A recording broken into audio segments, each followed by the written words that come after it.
Hey, Hazel. 150. We did it. Nice, man. We're like double your age. What? No, episode 150. I know. That's what I meant. I'm not that old. Come on, man. Jeez.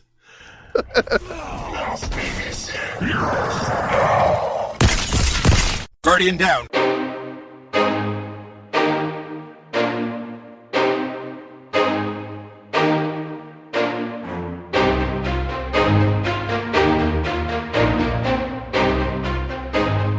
Hey, what's up, everybody? Thanks for hanging out with us today. Welcome to episode 150. Damn, Hazel. 150. I know. Of Guardian Downcast, a Destiny podcast. If you love to play the game Destiny 2, then you've come to the right place. We're a couple of gamer dads that have played Destiny since that day one release back in 2014, and we're just as passionate about it today as we were back then. We share the stories of Destiny content creators and community members, and also discuss key topics and news within the game and community.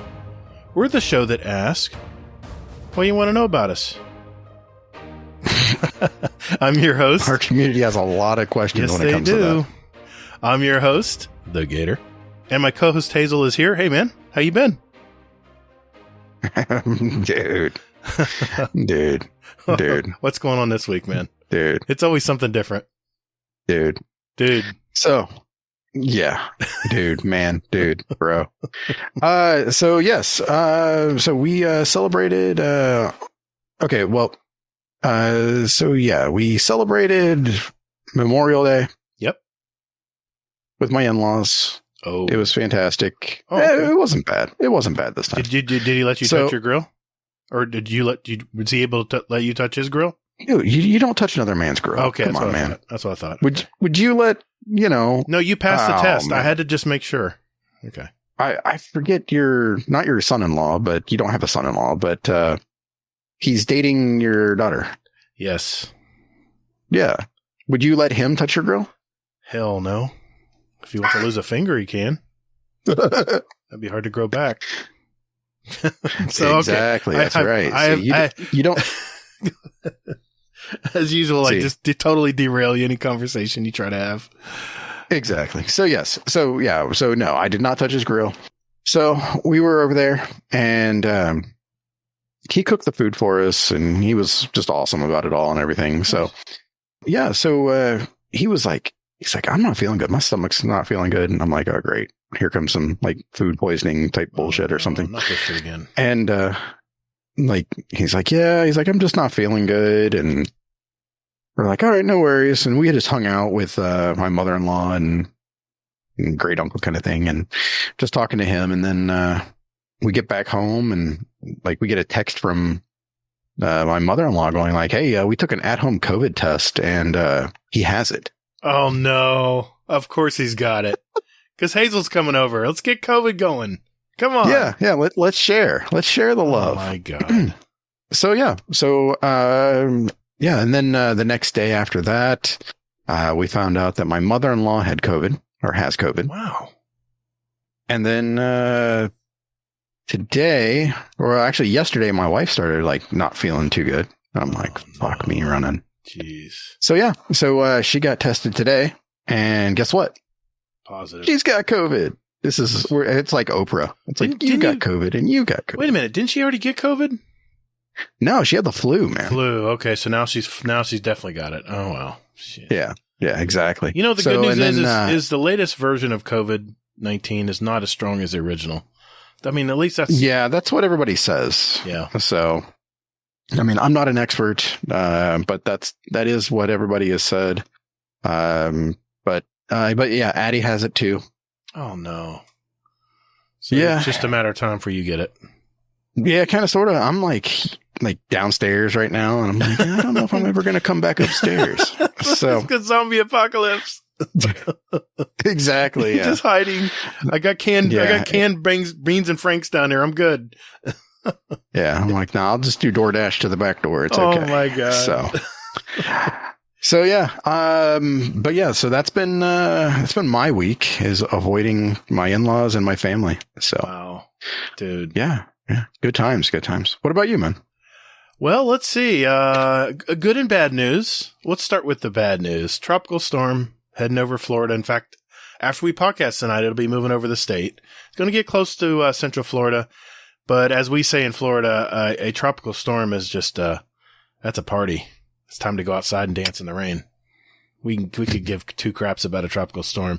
Now, see, I say that because now I jinxed Florida, and now we're going to get a major hurricane this year. Mark my words. Mark my words. No, but today was Snail Entrails' 23rd birthday. That's my daughter, if you didn't know.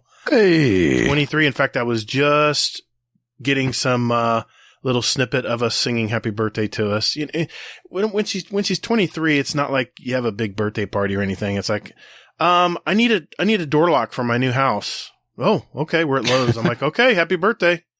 $159. There you go. Like, geez, a front door lock, $159. Are you kidding me? That's what she wants. Okay. Happy birthday. And, yeah, I got her one of those, Yeti drink, Rambler, thermos things today. Cause I figured she likes working in her yard and stuff, her new yard. So yeah, I figure she's going to need that this summer. But, yeah, it's been a mixed bag this week, but overall, hey man, I'm just happy to be here. I mean, that's just my attitude now. I'm just happy to be here, man. Well, okay. I figured since this was our 150th episode, this would be the perfect episode for you, our community, to ask us anything. And that's exactly what we're going to do tonight. This is the community questions episode. And we're going to try to put a sawzall to these questions in our Discord so we can get back to normalcy. And then do we have enough questions for this? Why'd you say that, man? You're always telling me not to say that. What the hell, man? Is it COVID I just can't wait till we're all cleaned out on these questions and we won't have any more. And then I'm sure nobody will ask us another question. It's going to be great. Our shows are going to be so short. Oh, well, we do have a new speak pipe from a new community member tonight. Oh, nice. His name is actually pretty curious. I think I know who it is, but we'll see. But, Cheers. but first, this is a Destiny podcast. So Hazel's going to go over the TWAB for this week. And I heard Twitter's on fire again. Gosh. Oh, yeah. Death threats Holy to the hell, devs. man. What the hell's wrong with Leave it to our community to fucking piss away a good thing. I'm embarrassed for our community right now. It's pretty embarrassing. But, we'll get into that. So, without further ado, let's do this, man.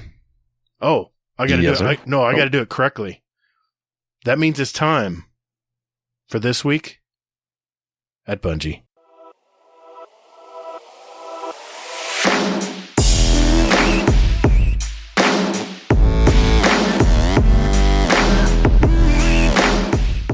Thanks for listening to Guardian Downcast. You can find us on Twitter at Guardian_D_cast.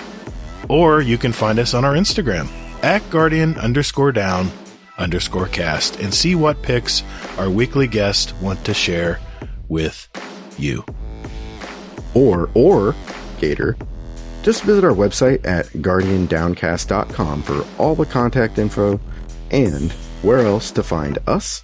And you can also play any past episodes you like in any order you like, right from your browser. Don't or me, man. Hey, and while you're at it, follow our Guardian Downcast show playlist on Spotify and iTunes. We post those links in our show description every week.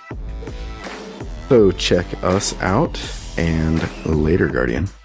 Toddles. Hey, that's my line, man.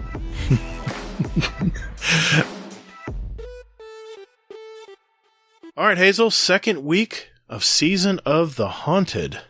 To say it's been a crazy week in Bungie and Destiny is an understatement. What the hell is going on, man? Yeah. Real quick, before we get to the TWAB, I did want to note that they did put out 2 tech blogs about being an engineer there. So one of them is about living Bungie's values as engineers, and then Engineering Values Handbook. Teams are stronger than heroes. Oh. So they put those 2 out. Also, a community focus this week was Adrian Fior. She's a cosplay. Wow. She looks just like Mara. Yeah, Pretty exactly. damn close. Yep. So that's everything there. Real quick, I did want to bash the hopes of Titans. I still love you all though. So today,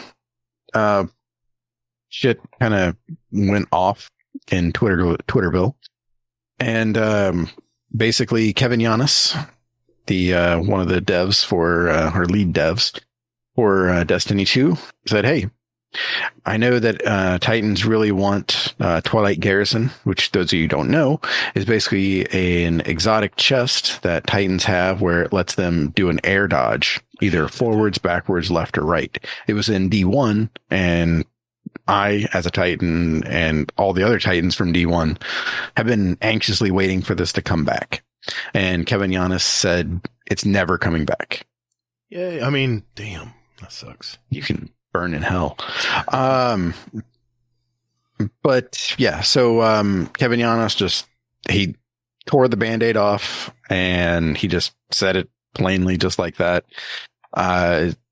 Then some degenerates in our community, not our community, but in the overall community, basically started giving death threats to the devs and community managers and things like this, and just not a good thing at all today. I would say ban them, but the problem is most of these idiots who do this crap have dummy accounts on Twitter, so it's hard to trace back to an account on Bungie.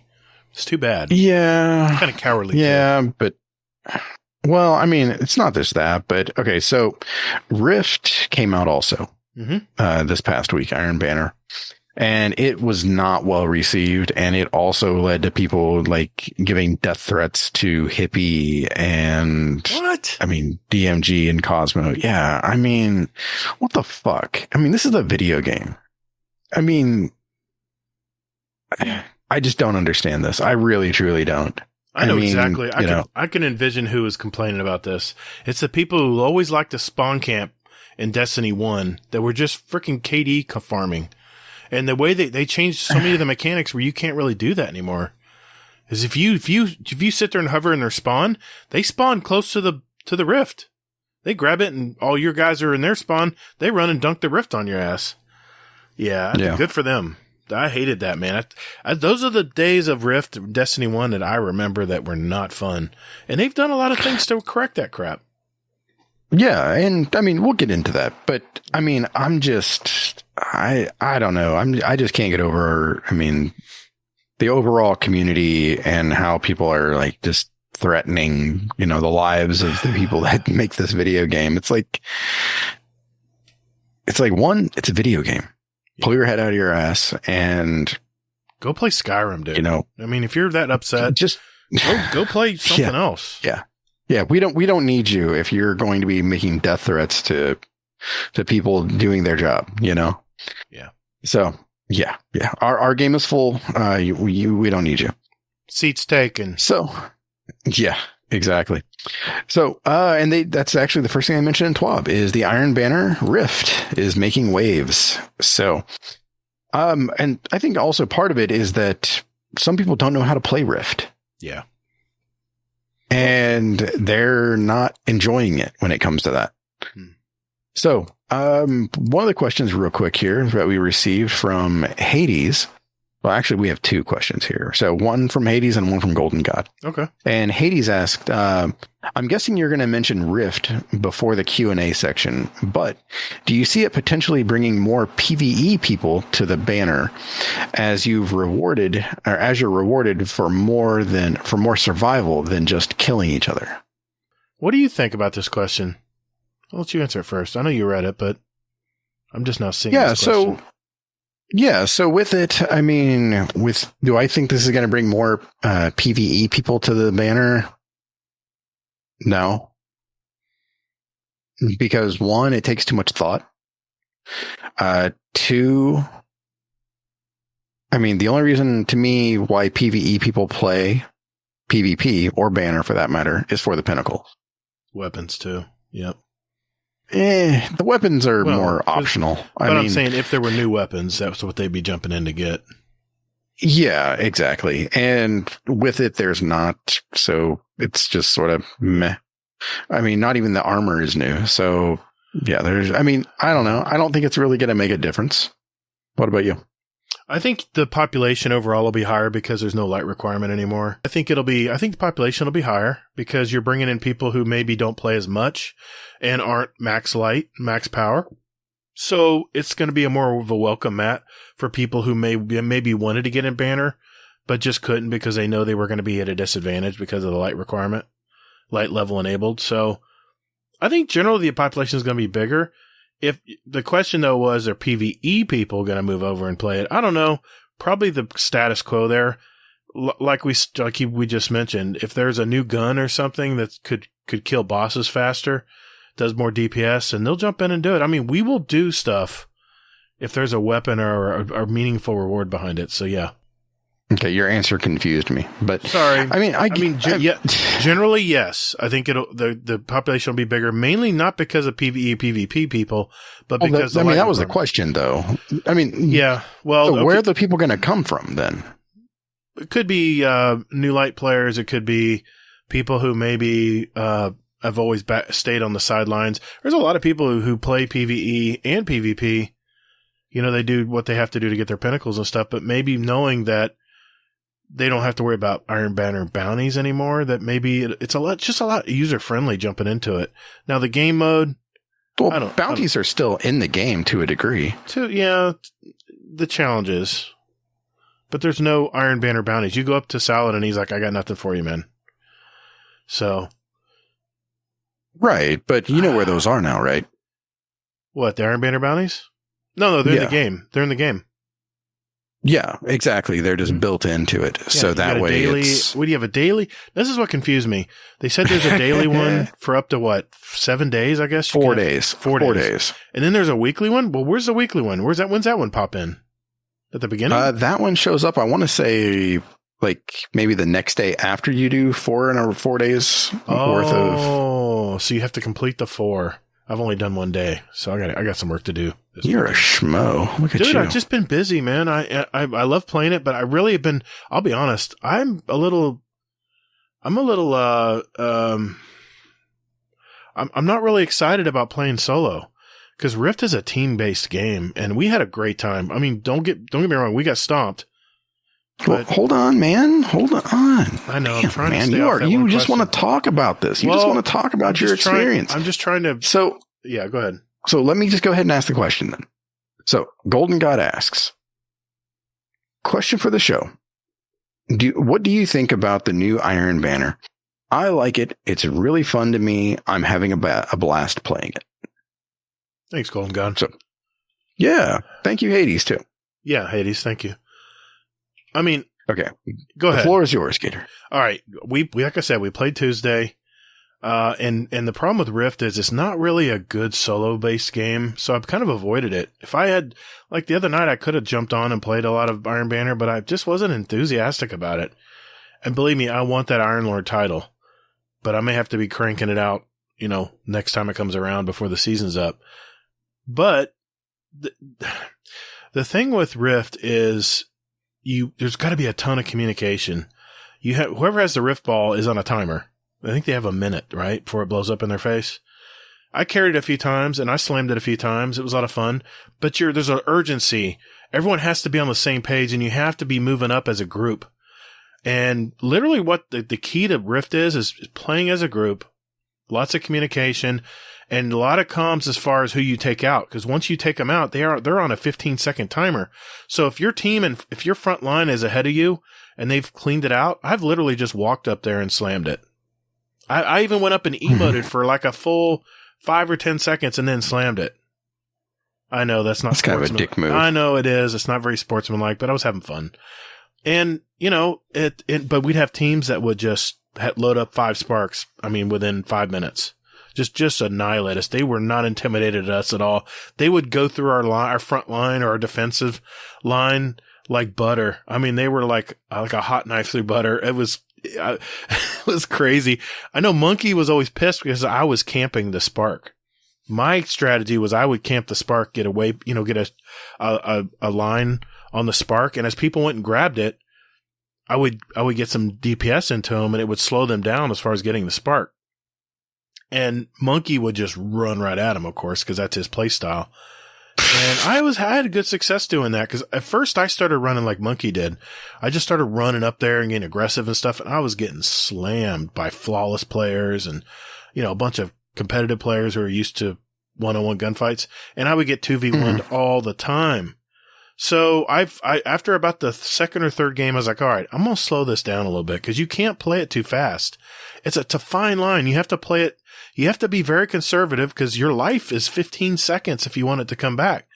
Granted, your buddies can pick you up, but if you're, most people are so focused on what's in front of them, they forget there was a lot of times where people were right next to you and didn't even see to get you up. And unless you yelled out, "Hey man, I'm right next to you, pick me up." It's all about the numbers. So as a team, it's a lot of fun. As solo, I'm a little leery of playing it solo. So that's my take on Rift. Yeah. I played it solo, for the most part, I think. And, it was fine. It is what it is. It's Iron Banner, it's Rift, and I don't know. It's not a cure-all. It's not going to be like, Destiny's fantastic again. Let's go. Yeah. It's just, it's something new. And I appreciate that it's new. I damn sure do. Oh, anything new in Crucible is, that's great. Bring it. Yeah, anything exactly. New. Yeah. Yep. So, in light of all of the hoopla and shit like that, I was just lured by it. I'm just like, okay, well, I want to know, what does our community think? Now, this is still running, by the way, but as of right now, I threw out a survey. Yes. Thank you, Survey Monkey. Yes. And so far, so I'm going to leave this up throughout the rest of the week. So when this comes out, it's still going to be up. And so whenever, listeners listen to this, and if they want to, they can go ahead and jump in our announcement channel and they can find the survey there and do the survey. I'm actually thinking about like publishing these results just for like Bungie, on Twitter, just so Bungie can go like, oh, hey, somebody, did something cool. It's a good idea. Because, hey, why not? Why not? So just the results here. I found this to be the most interesting part. So the first question was basically, did you play Rift in Destiny 1? Quick and easy, right? Mm-hmm. And of the 22 responses, 12 were yes, 10 were no. That's a lot that didn't. I know, right? I thought that would be a lot higher. Exactly. And then the other questions were that basically if you didn't play, what did you think about it? The next question after that is, if you did play, what do you think about New Rift? Mm-hmm. And then the other question is, what do you think of Saladin's new area? 12 people liked it and 9 people didn't. So one person skipped that answer. Yep. Rate the new Iron Banner. 15 people love it. Well, 15 people like it, basically have a favorable opinion about it, and 6 people didn't. Okay. That's pretty good odds. And then the last people are liking it. Yeah, exactly.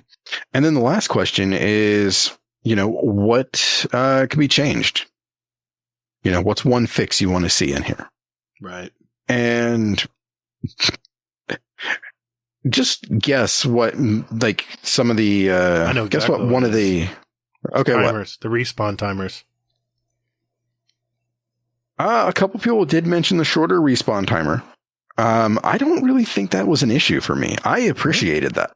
I loved it. Gives you more time to get revived before you get thrown back into wherever. Yeah. Well, I was watching a Tassie video about this, and what he said is that what they should do is, how long is the timer? Like 10 seconds? 15 seconds. 15 seconds? That maybe have it like a 10-second timer where you can respawn at 10 seconds, but you can stay down for up to 15 seconds if you want somebody to revive you. I heard that too. I think it's a good idea because I was like that's a brilliant idea. There were sometimes I was mashing my button as soon as the clock was up, I was ready to get back in. And then there was sometimes I was like, someone would come running after you to revive you, and boom, you were gone. Yeah. So, but yeah. I mean, it's 15 seconds. So it's, I think it just, the game was brand new. It was the first day we played it. And I think a lot of people just didn't realize you can you can pick up your teammates. I think just people weren't used to it. Yeah, exactly. Well, I mean, it's not control, Right. That's what it's been for how long? I don't even want to speculate. Exactly. I mean, but yeah, I mean, a lot of people were just like, matches need to be shorter. Cabal makeover for Salad Man. That's one of the replies. Cabal makeover. Well, I mean, he didn't have a cane. He didn't have an entourage. I was a little disappointed. That wasn't my answer. I wasn't the one who posted that answer. Forge. I know. He should be a little more decorated. He looked exactly the same. I was like, wait a minute. Exactly. All they did was copy and paste the same shit from... I was disappointed. That wasn't my response, but I had other things in mind I mentioned, but because I was one of the respondents. And I was disappointed. I was like, I couldn't wait to see him. Smack in the middle of the tower. So was I. I was expecting some what's the one thing about Cabal? They're very ornate, right? Got a lot of. I wanted to see war beasts around him. Yes. Nothing. That was disappointed. I hope they add something later. Yeah. I mean, there were just a lot of replies though. And I mean, I'm going to just, share this with Bungie and, just let them, look at this and just go from there. But for the most part, though, I mean, everybody had a favorable opinion of it. Only 6 people didn't. I'd say that, I mean, one person was, 6 people or 5 people were like, it's Iron Banner. Meh. So only one person said it was lame. So, yeah, not too shabby. I mean, if we all agree, then it's, what good is a survey monkey, Well, no, if we all agree, if it's good or bad, I mean, that's a good thing, too. Well, I guess so, yeah. But I mean, it's just human nature. We're all going to be diverse in our answers. And it's good to know where trends, though. It's good to get a trend of where everyone seems to be going. That was a good idea doing that. I hope you do more of those surveys, by the way. I like when you do that stuff. Well, it's a good thing you mentioned that because I'm already working on another. Good. So good. Yeah. Yeah. So, I'm going to rename you Survey Monkey. Hold on. Let me do this real quick. Bitch. Go ahead. I'm sorry. Okay, so back to the TWAB here. So Bungie did go into basically reiterating what Rift is, how to play Rift. So I feel bad for people that don't read a TWAB and then, they're like, oh, I don't even know what Rift is and I'm going to play and I'm going to have not going to like this. So yeah, it's just absurd to me. But so after that, after they describe how Rift works and how you can use your challenges to get a multiplier for your rank and everything along those lines, they go on to say about daily challenges, which they mislabeled as weekly challenges. Okay, that's what and then it threw off everybody. And then after that, they go into Operation Muy Caliente. So they talk to Sandbox Discipline Lead Kevin Yanis, that we mentioned previously, who talked about the Twilight Garrison. And he goes on to say that, Solar 3.0, it was not as hot as they expected it to be, or as they thought it should be. So they're making some changes to it to make it more spicy. Good. This is out of left field. I didn't think they would touch any of this. Oh shit! Neither did I. But holy hell, man! We're 3 weeks in, and they're like, "Yep, we're changing some shit up already." Yeah, now we're giving death threats. Give me a break, people. Yeah, exactly. Asshats. Wait a minute. Can I just say something? Bungie. No. I played a lot of video games, and Bungie is the most responsive developer I've ever played games with. I mean, Activision. They haven't always been, though. No, they haven't always been, but something changed in the culture after A Rise of Iron.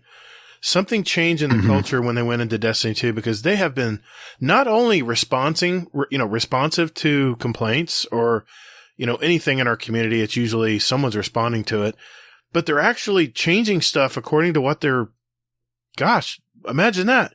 what their community wants. They're actually changing stuff to what the community wants. So I don't understand this hate for Bungie, but they obviously didn't play back in the days when you wouldn't hear from developers for years. Or ever. The devs would just release the game and go like, here's the finger and you can play our game or not. It's up to you. Call of Duty took forever to get any changes in the game. There were so many exploits in that game that they never changed, dude. We just knew that was how you played. Anyway, I just had to say that because this is bugging me. This thrashing of Bungie. It's just so stupid. I'm sorry. Go ahead. It is. No, you're right. I mean, it is utterly and completely stupid. But, this is probably the worst, maybe the least well-received thing that they've done. I'm trying to find the right verbiage there, but I mean, maybe Stasis might be another one. Fucking ice show. But exactly. So, I mean, maybe that might be like the other thing where people got their panties in a bunch about. But, I mean, I don't know. It's a fucking video game. Yeah. Jesus. So that's everything there. Regarding this, what are the changes they are making? So, the first thing that they're changing is Ember of Benevolence. Shipped in an inconsistent state that left healers feeling underwhelmed with their kit when it didn't behave as expected. So let's go ahead and take a quick look here at Ember of Benevolence and see what the hell it is. Okay.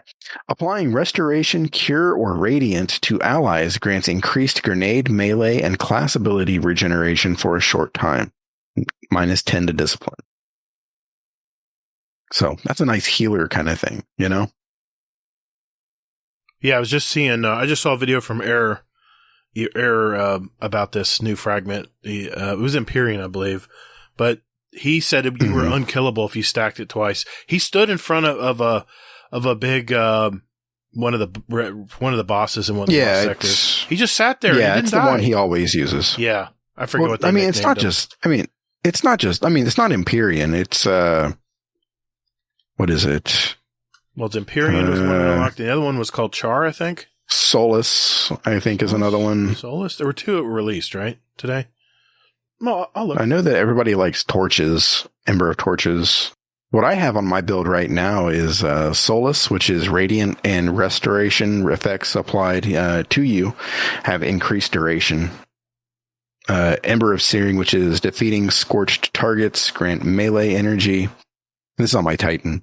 And you apply more scorch stacks to targets. And then Ember of Empyrean, which is solar ability or weapon final blows extend the duration of restoration and radiant effects applied to you. -10 to resil. And I'm running that with my Hammer Titan. So I'm just throwing hammers all the time. And pro tip, if you want to do this on a build, the thing that I would tell you to do is to uncouple your melee button, your charged melee. So that way you have one button for throwing your hammer, your charged melee all the time, and then the other button is your regular melee. Never thought we'd have that problem, huh? With the way that so many hammers you can throw now. Oh, well, as long as you keep picking up the hammer, that's the thing. Yes. So, I'll go face to face with people and I'm just throwing hammers. I'm like, this is just fantastic. Wow. So that's just a pro tip there. So they're fixing Ember of Benevolence. Warlocks who wanted to specialize in healing had limited ways to interface with that fantasy. Yes, that's true. Yep. So with 2 of the 3 aspects focusing on aerial mobility or scorching and losing the flexibility of choosing to use their grenade to heal allies or damage enemies on the fly. So those are 2 of the things I noticed. The third one was that Titans, while bombastic and potent, lacked ways to keep their engine running without needing to run throwing hammers or burning multiple cooldowns. So that's me right now. Right. So these are the issues that Bungie noticed, and they're like, okay, so we got to fix this shit. Yeah, can I just say something here? This is the reason why I went back to Void 3.0, because Get over yourself. The Devour is so awesome. Get over yourself. No, man. Devour is shit. Well, compared to Restoration, Devour is shit, man. Now that I'm understanding Restoration with that error video I watched earlier, it's crazy good. Restoration, I mean, dude, Restoration's been out for 2 weeks now. I know, but I've been running Restoration throughout, for the past 2 weeks, man. I understand you just learned about it, but I mean, this TWAB did not tell you about Restoration. No. But see, on my Warlock, I have the Heat Rises aspect. I have the which real quick. Yep.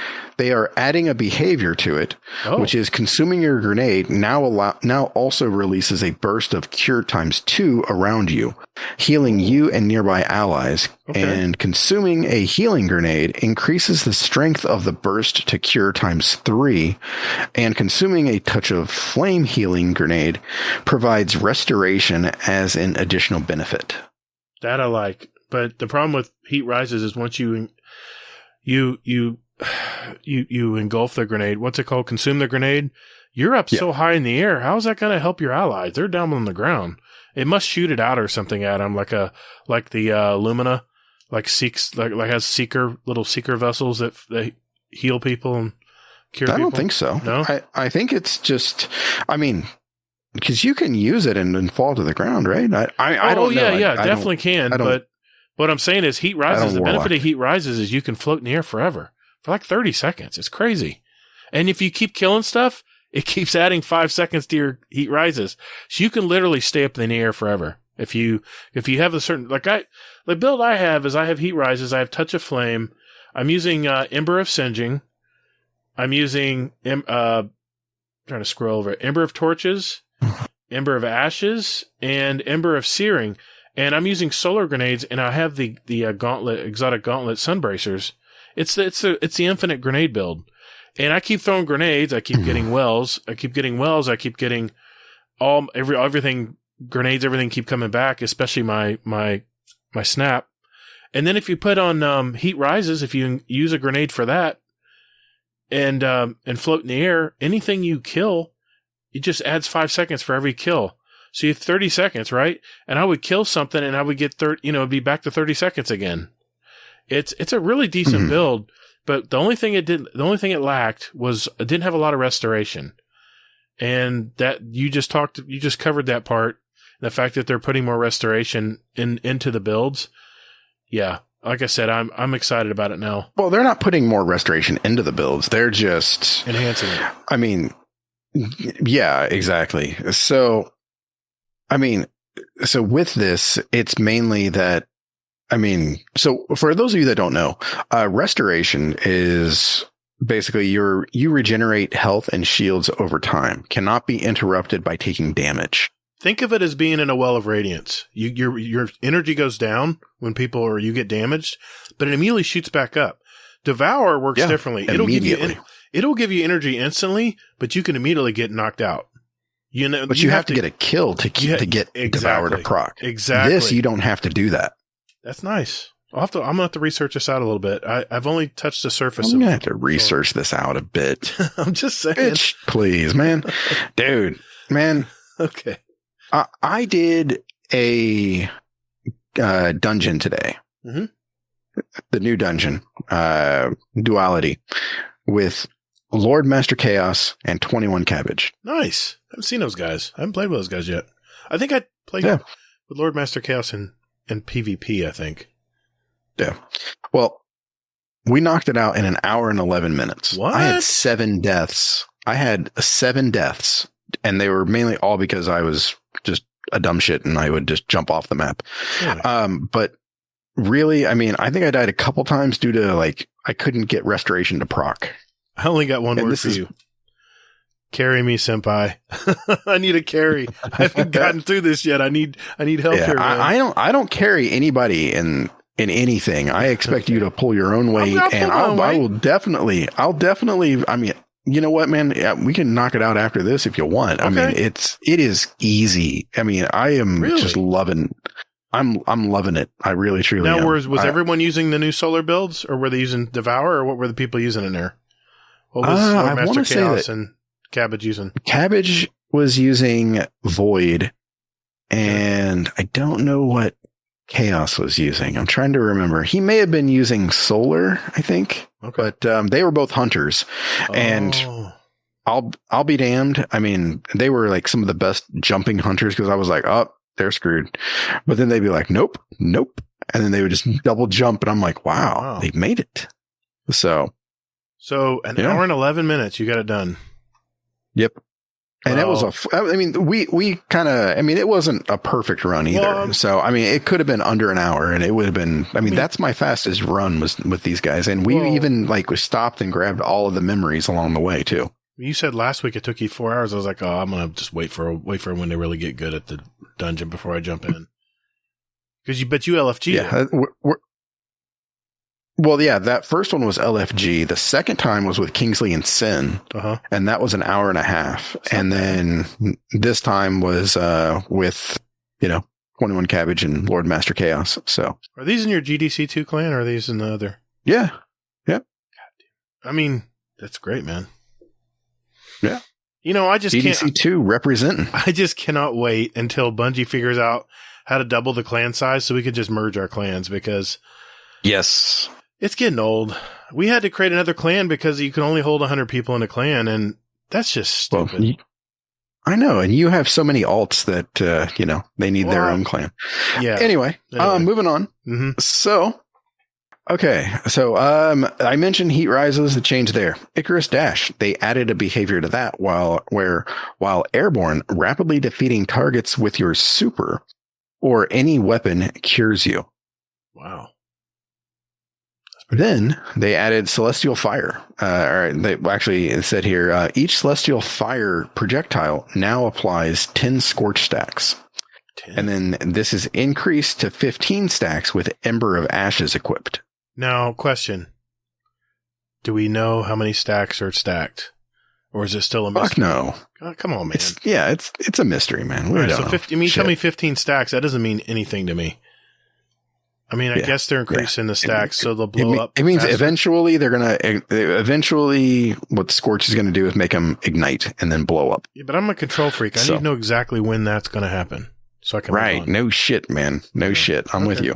All right. We're on the same page. Me, what I do is I just Scorch everything.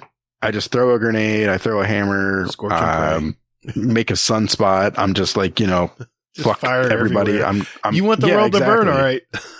Yeah. Hey, I'm doing my thing. Yeah, I got you. Okay, so that's everything for Solar Warlock. And then Solar Titan, they're just doing a couple things here. Burning Maul, they realize that nobody's using it because it's ass. And they decide to buff the damage in PvE by 25%. 25%. Is that good or bad? I don't know. That's huge, man. Okay. 25%. Okay. So, hey, pop quiz. Do you know what the highest DPS super is right now? I heard. Is it really the knives? Yep. It is. What is that super Way of called? 1,000 cuts. Oh my God. Really? Yep. Wow. It is glorious. Good for you little hunters. Good for you guys. I need to make my way back over to Hunter if I can put down my hammer. Wow. So Roaring Flames, they added a behavior to this where while Roaring Flames is active, your uncharged melee attack now deals solar damage and applies 30 Scorch stacks to targets per hit. This is increased to 40 stacks with Ember of Ashes equipped. This is huge. And that is the key word there being uncharged melee. Uncharged. Exactly. That's that pretty means serious. You throw your hammer, you lose your hammer. You know what? Fuck it. I'm going to punch people. Yeah, you're good at that. Exactly. And you don't even need a hammer for it. Why have a hammer? Just start punching stuff. Yeah. That's pretty cool. I mean, you can use Hammer Strike. I mean, I guess. I mean, it scorches stuff, but I'm still using my hammer. And then Consecration. They're making a tweak there where they're adding a fragment slot to it. And then they raise the height of the secondary attack, the ground wave, by 25% to more easily catch players who jump too late. Okay. That's so awesome. Wow. Now, I have a spin foil theory for you. Okay. Mm-hmm. So you know that cure's out there. It's a thing. No, explain cure. Is that another one of the keywords? Cure. What is cure? It is. Is it restoration? What are we talking here? No. Cure is its own thing. So cure. I don't remember seeing this keyword. I know I heard scorch. I heard restoration. What's radiant? Radiant. Those are the 3 words I heard. Where is this cure? Yeah. Well, cure is another one. Now, see, this is the thing, though, is I think people are sleeping on cure. Now, and I'm saying this for one simple reason. Now, what this is you are healed in a burst of mending solar light. So it's sort of like devour, is what I would say. Wow. Okay. But the word cure, to me, is curious. So, spin foil hat time. Okay. What if in Lightfall, they give us a new darkness subclass, which is decay? Oh, antithesis. Exactly. So you cast cure on yourself, and you know what? You can give them the finger. I like it. Well, we'll see. Is that a prediction? Yeah. Will you put that in the book? That is a prediction. Kingsley will remember it. I'm just saying, the man remembers things. Yeah. Well, see, unlike my co-host over here, I don't just throw shit at a wall hoping it sticks. I'd be like, that would be like, you're like, yeah, they're going to come out with a new subclass and it's going to be something that does a thing. There you go. It wasn't that blank. I wasn't that broad. No, you'd be like, you'd be more, you are correct. Yeah, you are. You're more like, you know what? It's going to do this. It's going to, it's going to burn people. It's going to scorch people. It's going to decay them. It's going to shock them. It's going to do this. It's going to do like 7 different things. And if you get one right, you're like, I told you.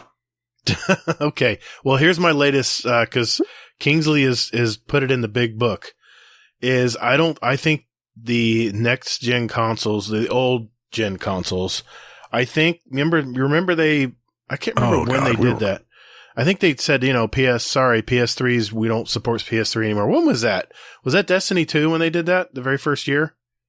Or was it the next year after? I can't remember exactly, but remember they said, no, they said, bye, Felicia. That was the Taken King, wasn't it? Oh, it was that early, wasn't it?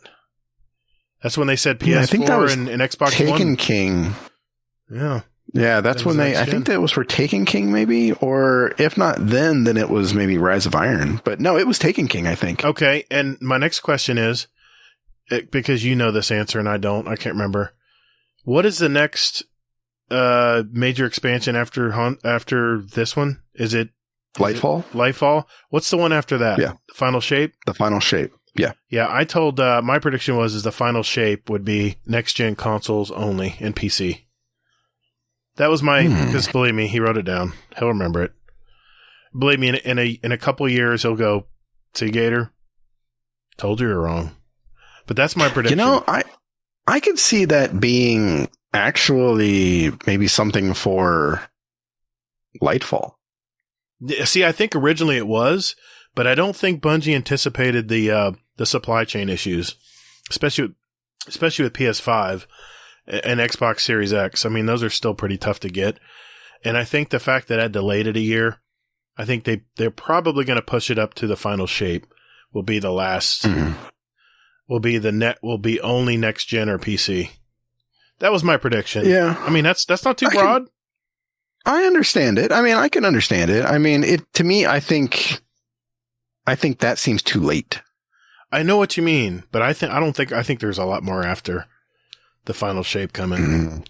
Either another game. I don't know. Either we'll transpose into a different game type.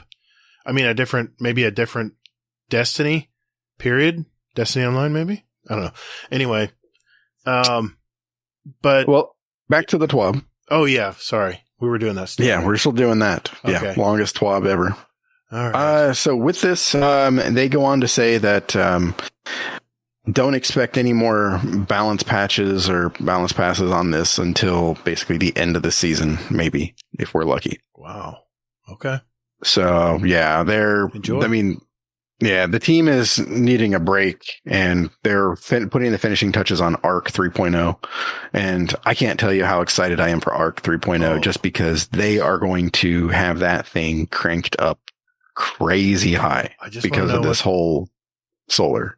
I just want to know what the Kamehameha is going to be. That was my favorite Arc subclass, was the big bolt of electricity. I love that. I mean, they're going to rein in Thunder Crash, unfortunately. You just know it. Yeah. It's going to suck. But, I mean, I don't know. I want to see, like, another Titan, like, Arc finisher. You know, some super, I mean. You know? You know what I was thinking? With all this solar and void and, you know, volatile rounds and all this stuff going on the screen. Mm-hmm. How are they not crashing the servers with all this light and stuff going on in one frame? It's crazy how much is going on now, you know?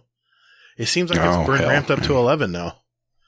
I don't know, man. That's why they get paid to do all this. I guess so. I mean, I got solar grenades spewing lava out of it and like 5 grenades all at one time while I'm killing stuff. It's just crazy, man. Yep. All badass. Right. Yeah, I'll just mention that. Yep.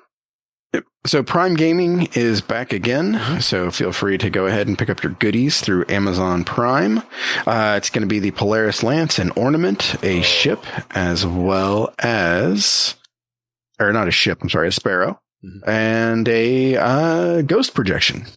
And let me tell you, that Polaris Lance ornament is fan-frickin-tastic.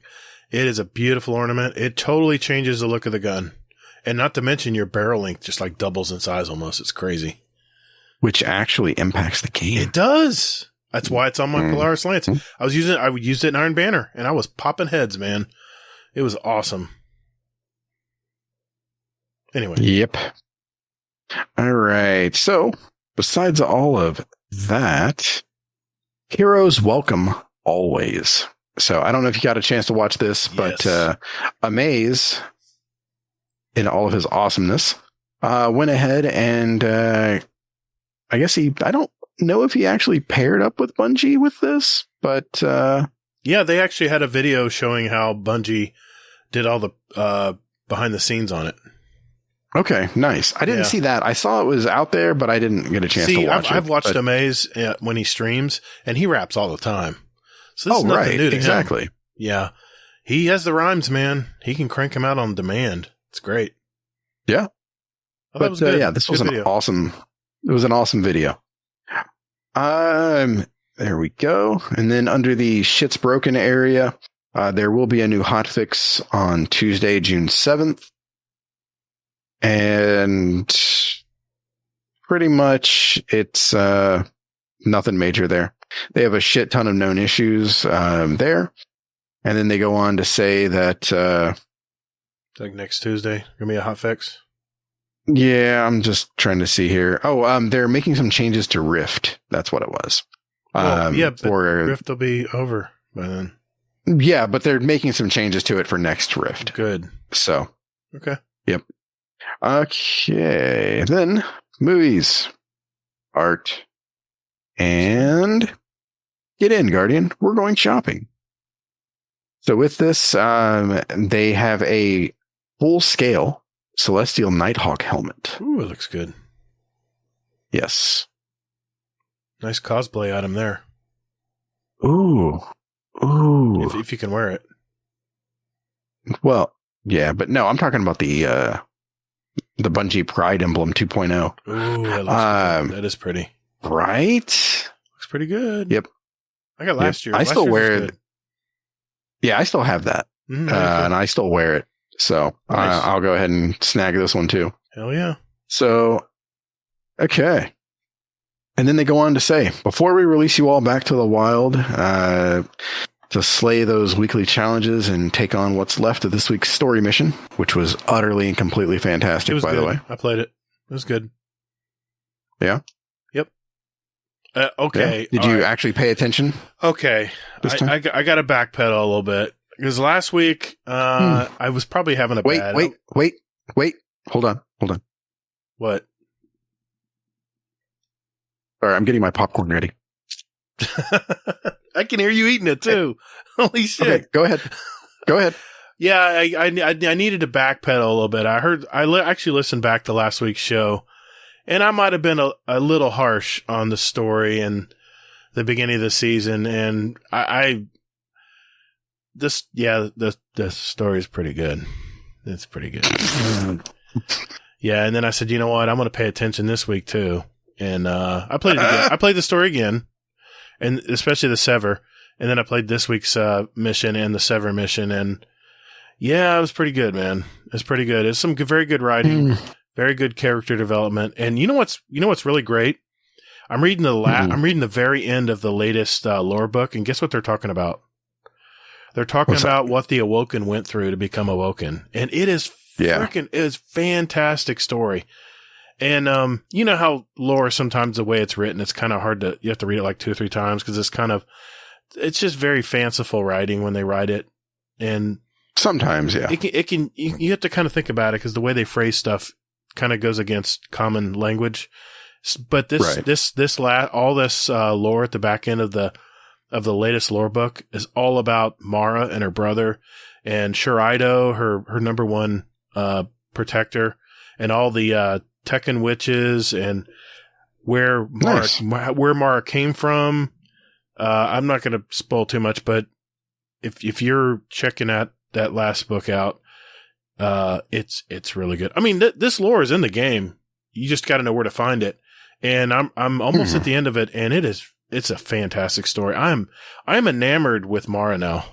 What this woman went through to lead her people back into this world. They weren't even in this world. They were in some kind of alternate universe.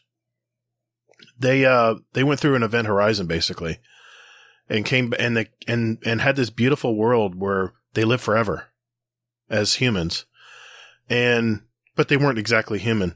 And Mara took a bunch of her people, believers, and left that. What's the word for never being able to die? I can't think of it. Immortal. Yeah, they left their immortal to come back to the world we're in now, and to go back and help the humans and show them all this great technology and stuff. And that's how the reef got put together. They literally salvaged pieces of junk together. I mean, we all know that, but there's a lot of story behind that other than just this ratcheted up, put together world. There is so much more to know about this world that I never knew. And I'm sure Dez is rolling his eye. I'm sure Dez and all the lore people just rolling their eyes like, yeah, right, Gatr. We already knew this stuff, but it's a fantastic story, a very good read. But yeah, now that Crow, now that I know, Aldrin's story, I kind of, God, am I saying this? I kind of feel bad. I kind of feel bad for Crow a little bit. Now that I know his background. What do you mean you feel bad for him? I do. Because as Aldrin, Aldrin was never supposed to be a god like Mara is. And he has always been there to serve his sister. And she has purposely manipulated him where all he does is just is do whatever he has to please her. And now that he's no longer Aldrin, but he sees, that's one of the nightmares, is he sees his old self trying to worm his way back, so to speak, into his consciousness. Crow's, I mean. Mm-hmm. So, yeah, I kind of see his struggle now. And this poor guy has just always been a struggle for Aldrin / Crow. Just things never change. So I feel a little bad for him. I do. But yeah, wow. Those lore books are really good. It's just nice how they organize everything into a story where it just makes it easier to read the lore. All the lore experts out there, they're like, yeah, we knew all about that stuff already, but it's eye-opening, man. It's really cool hearing their story. Anyway, God, rabbit holes. Well, yeah. So GCX is a thing. It is going to be coming out next week I'm sorry. June 3rd to the 10th is when Bungie is doing their charity streams. Mm-hmm. So the goal is basically just to raise money for St. Jude's Hospital. Oh, they'll hit their goal again. They always do. Yeah. It's amazing how much money they raise. And then, yep. And that is pretty much everything. Nice. Well, hopefully next year, I'll be able to see you at GCX. Be nice. Yeah. Hopefully we can get a bunch of our community to meet us down there maybe next year. But this year, it's a no-go for me. It was weird. I mean, this year it sort of like snuck up on people, I think. And I didn't really see a lot of announcements about it. If it was going to happen or not. Well, the one I saw was, what's his name? GSX Clyde. Oh, GSSX or Clyde, Jix or Clyde. Yeah. I saw an ad with him on it and I was like, oh no. And yeah, a lot of people were not happy with his promotion of it. Really? So, yeah, because he picked up his dog and threw it. Yeah, I saw the video. I know what he did. Yeah. So and a lot of people were up in arms that they would use him as, as the poster child for that. And I'm like, oof, yeah, that seems a little insensitive. So. Yeah, I probably would have chosen someone else to do that, but that's it's their company. Yeah, exactly. And you reap what you sow. Yeah. I actually talked with him on stream for a while. We went back and forth. I watched his stream a long time ago, and we talked about how we're both in business for ourselves. And I don't know if he still does what he does. He was in construction work. He did a construction company. But yeah, I'm pretty sure he doesn't.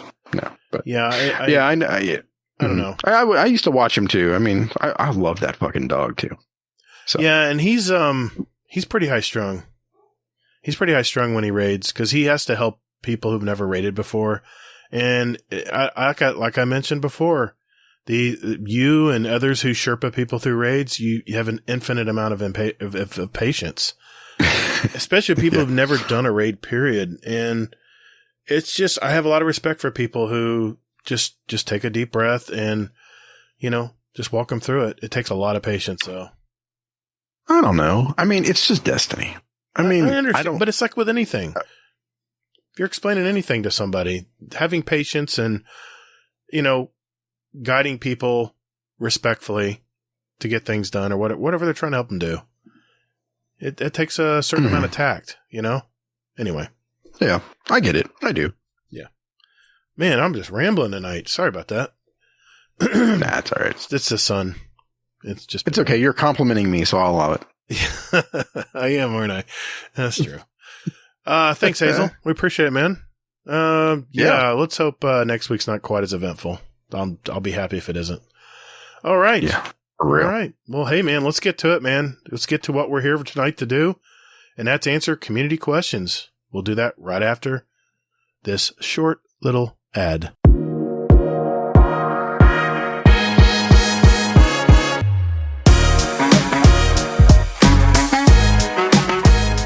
Hey everyone, looking for some like-minded gamers to talk Destiny with?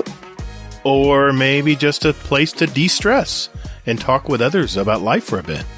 Or maybe just a place to discuss the latest movies, TV shows, and new music out there. Well, wait. What about channels with New Year's resolutions or other goals? Oh, we also have a fitness section. Well, you're also forgetting about channels with links to our clan, SpeakPipe, show music playlists, or even where to get a t-shirt, mousepad, coffee mug, condoms. Man, you're forgetting about the podcast questions channel, where listeners can put in their questions for the show, and we'll play them live. And our show feedback channel, where listeners can talk about past podcasts, and... Just stop. Hasn't this shameless plug gone on long enough? Hey everyone, just look for the GDC Discord community link in our weekly show notes, wherever you get your podcast out there, or just visit guardiandowncast.com, where there's an invite link you can use anytime. And later, Guardian. Just stop it, man. What? Just lay off the caffeine, man. It's definitely not caffeine. It's sake tonight.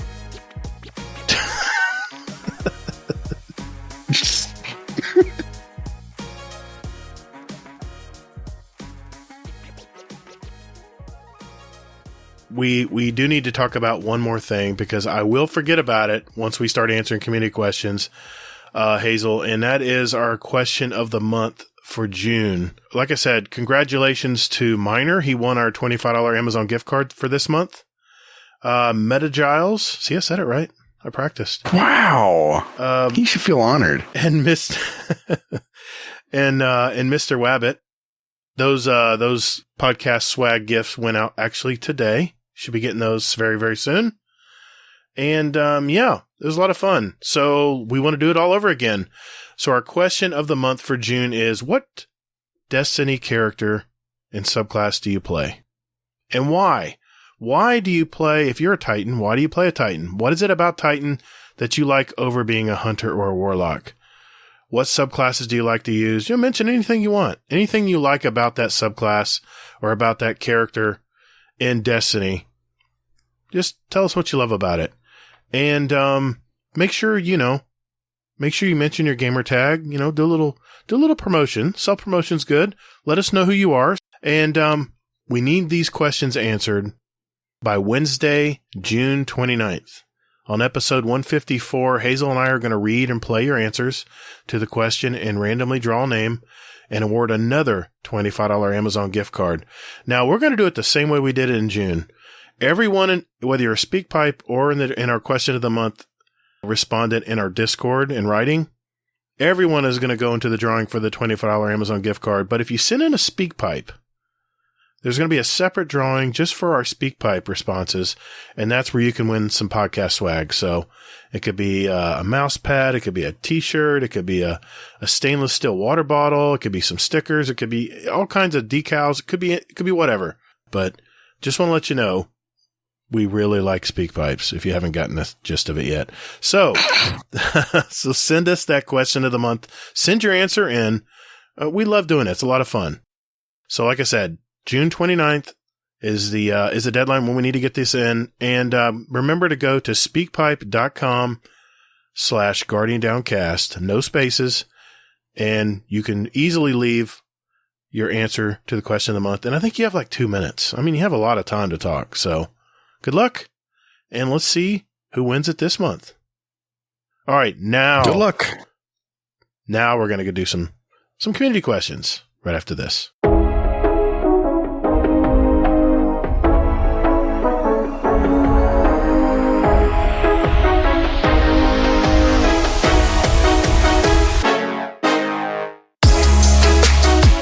Hey, Guardians. Would you like to send a question for the show to us? There are 4 ways to do it. You can join our Discord server. There's a join link in our show notes. We have some great gamers in there, and you can just lurk and hang out, or jump right in and talk with us. There's also a channel labeled Podcast Questions where you can type in your question for the show. You can also email us at guardiandowncast@gmail.com. Or we occasionally tweet about our upcoming show and guest, and you can respond there with your question. At Guardian_D_cast is our Twitter handle. Finally, you can send us a voicemail with your questions at speakpipe.com/GuardianDowncast, all one word, and we'll play it on the show. Thanks for all you guys and gals do for our show. It really is great. And Toddles.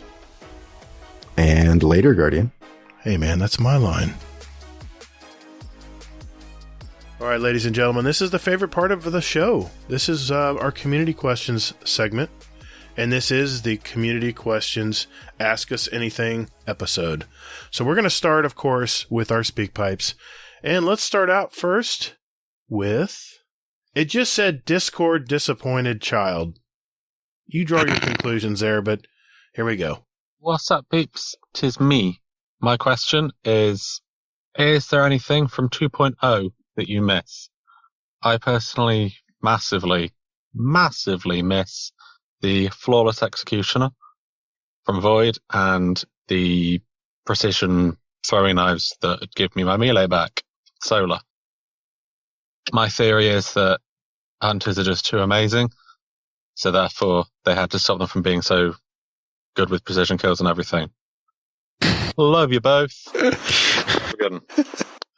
I'm guessing that's Hades.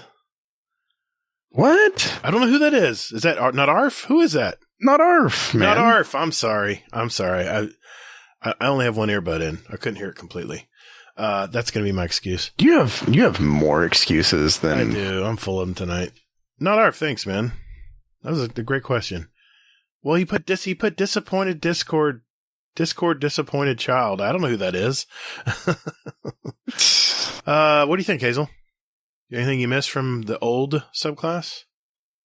I mean, he's not wrong with the hunter. I'll be honest, because I mean, that's what I was maining for a while. I mean, since Beyond Light. You weren't maining stasis? It's a hunter, man. Oh, that's what I'm saying. Right. So, I mean, I would run, solar and that. So, I wasn't just on stasis. Okay.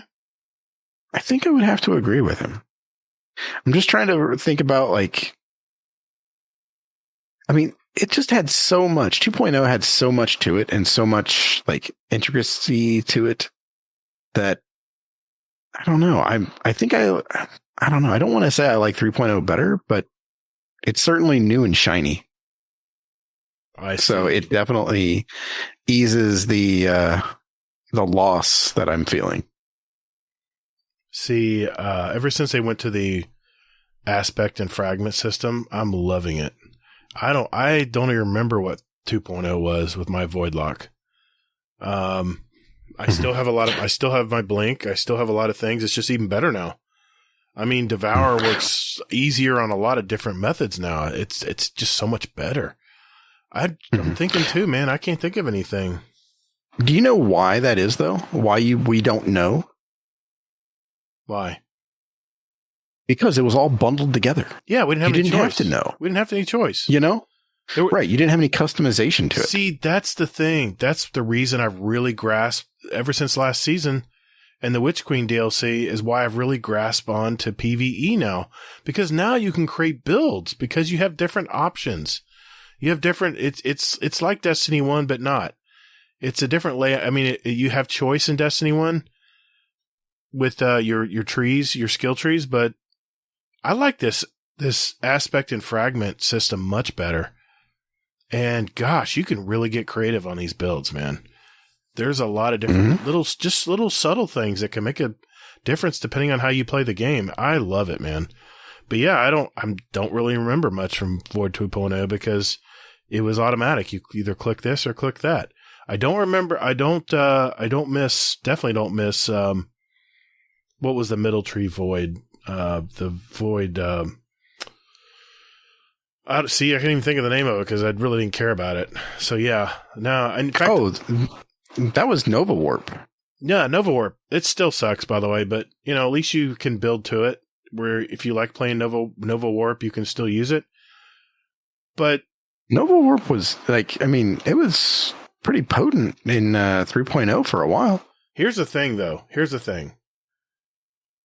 I never, ever used Controverse Hold Gauntlets until I knew that they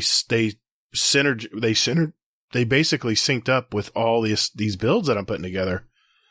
So, if anything, the Void 3.0 has made me use a lot of exotics that I never used before because Void, basically, the Controverse Hold was really good because you could hold a grenade and get resistance while you held it. And that was a big feature with the Void Warp, the Nova Warp. And I never used it. So I really never used this exotic much. But now that I know that I just get a damage with a grenade, that I get grenade energy back, just with a hit, not with a kill, a hit. So, this is my favorite build today, even still. I still have it locked and loaded as a loadout in Dim. So, all right. Let's get on to our next question here. Thanks, Not Arf. Just say Not Arf next time. I'll know who it is. Okay, here's one from Rodimus. Hey guys, Rodimus here. Question for the show. Hades back on December 19th of 2021 asked, since things are changing, are you still running the same stats or have your priorities changed? I just want to know if that still holds true today with the new season coming out. Go ahead, Hazel. You want to answer first? You want me to? Am I running the same stats? I think what he Hell means is... no, I'm not. Yeah, I'm running totally different stats too. Yeah? What are you running now? I've got I don't have let me see here. I'm looking at my builds. I don't have I'm going to judge you depending on what you say, by the way. No, hold on. I don't have a 100 resilience, but I have a tier 8 resilience. I have a tier 8. Now this is my good enough. This is my Iron Banner solar build. It's an 80. It's a tier 8 mobility because I like to strafe. I like having more speed to do that. And 1v1 gunfights, it's very good to have. I have a tier 8, which is basically, it's pretty damn strong. 7, 8, 9, and 10, or 8, 9, and 10 are pretty much 8, 9, and 10. Yeah, you're getting a lot of benefit from the reduced flinch in PvP, and of course, my God, the reduction in damage is noticeable. Even at tier 8, it's noticeable. Something will shoot you, a sniper will shoot you, and your health only goes down like an eighth. It's nothing. I was in my menus and things were shooting me. I was like, oh my God, I'm about to die. I look up, I'm just like half health. I'm like, okay. And I'm running a 73 tier 7 recovery because those are your main 3 attributes. No. And as a warlock, you want to have high recovery so you can throw those riffs. See, or snaps. I was with you for a second there until you said recovery. Dude, recovery is important for a warlock. That's the main. I mean, that's how you get those those Mustang snaps. I mean, I guess. I mean, I can see it because it's tied to that, but for the most part, I mean, you don't need recovery anymore with solar. I do because I like getting my snap and everything blows up. I like getting it back really quick. Right, but that's what I'm saying though, is just that, I mean, yeah, no, like restoration. For your Hunter and Titan, yeah, just spec into resilience and then go into restoration and just sit back and just be cracked. Well, that's my PvP build. Recovery is very important in PvP because once you get shot, how quickly your shields come back when you're hiding behind cover to recover, that's very important, especially for warlocks who's, like I said, snaps and healing rifts. It's very important to get those back soon. But it's only tier 7 when you look at my solar PvE build, my grenade build I mentioned earlier. I'm only tier 7 there, and I'm 0.8. I'm tier 8 and tier 6, but I have more tier 7 on my super, my intellect. So I get my super back quicker. But yeah, I'm still playing around with it. Solar's brand new. I have to learn this. I had to learn Void all over again, so I'm having to learn Solar all over again. And the hard part for me is because I really never use Solar warlocks. I know people just crushed enemies playing PvP with the the top tree solar class, but I'm even using like Wall of Radiance in Crucible now because it's just so damn strong, and you get it back so quick. So absolutely, my stuff has changed. What tiers? What builds do you have? What are your tiers? What are you shooting for at least? I'd like to have 100 resilience, but I don't. I know. Wait a minute. I do have one of my Void builds. I do. That's it though. Yeah. So on my Titan, because that's the only one that I've been playing lately. I have a 100 resilience. And then I'm running. I'm trying to think here. Yeah, it's 70 recovery and 70 strength. Yeah, and then 60 discipline. So it's, I mean, I'm speccing into basically recovery. I could drop that down some, but like that's. I don't know. I just need to farm some stuff and try to get better roles. But yeah. But yeah. Well, now, But see, for the, go ahead. Mhm. Go ahead. I was just going to say that for the most part, I mean, it's just, I mean, I just need to get some better roles for strength and, Because you're Titan. like discipline. Yeah. I mean, I don't even really need, I mean, it's weird with solar and the aspects and things and fragments. Mhm. I really don't even need to spec into strength just because I can get my hammer back so quick, Right. even without it. See, that's the So- same. It's the same reason I don't have a high discipline because of Devour, I get my grenades back instantly, and the same goes for my solar build because of every well I pick up. If I pick up 3 wells, I got my grenade back, and I'm doing multiple wells. The copies, bountiful wells. I have that double stacked, so I'm getting 4 wells every time I kill something. It's nutso, man. I'm like I said, I'm still. I just put on the new flame harvesting. I just unlocked that on my my artifact. It's solar exotic fauna blows, create solar elemental wells. I mean, my gosh, there's a ton of solar exotics. Vex Mythoclast. I mean, I go in there and just get every second kill with it. I get a solar well. I don't even need any of those other builds. Just flame harvesting. And yes, it does take 5 energy slots, and it does go into your class item, but it's pretty strong, man. I'm starting to unlock the last tier of my artifact now. And if you notice, it seems like that last row of artifact are all your godly tier stuff. That's why you have to wait to get them. Yeah, except it's all for your class item, though. Yeah, but your class item, what's nice is I have like multiple class items. I'll just throw them all on different ones, and then I'll just play around with them. I'll just switch them out on the fly and see what's working and what isn't. And Yeah, it's still just a pain in the ass, though. I'm like, it doesn't all need to be on the class item. I mean, it'd be nice if it didn't. There's probably some things that aren't just class item. But yeah, I get that. I understand where you're coming from there. It locks you in to have to use it on there, but I don't know.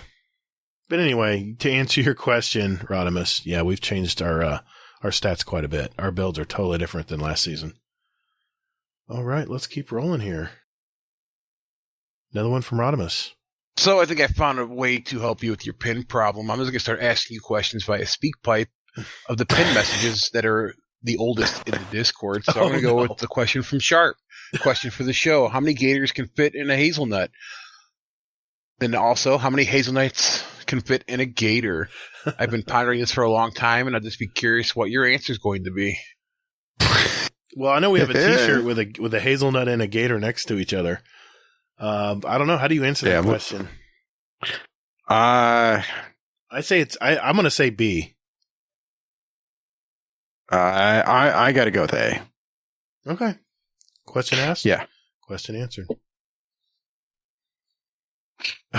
Thank you, Sharp, and thank you, Rodimus. Yeah. Where's Sharp? Gentleman and a scholar. Where the hell's Sharp been? We miss you, Sharp. He's working, man. Yeah, that's good. We miss you, buddy. I mean, I hope you're listening to us. If you are, hey, man, good on you. We miss you. All right. But if not, shit happens. We get it. We're still here whenever you're around. Exactly. So. We'll be here. All right. Yep. We have one from Uncle Scumdeath. Hello, Scumdeath here. Question for the show.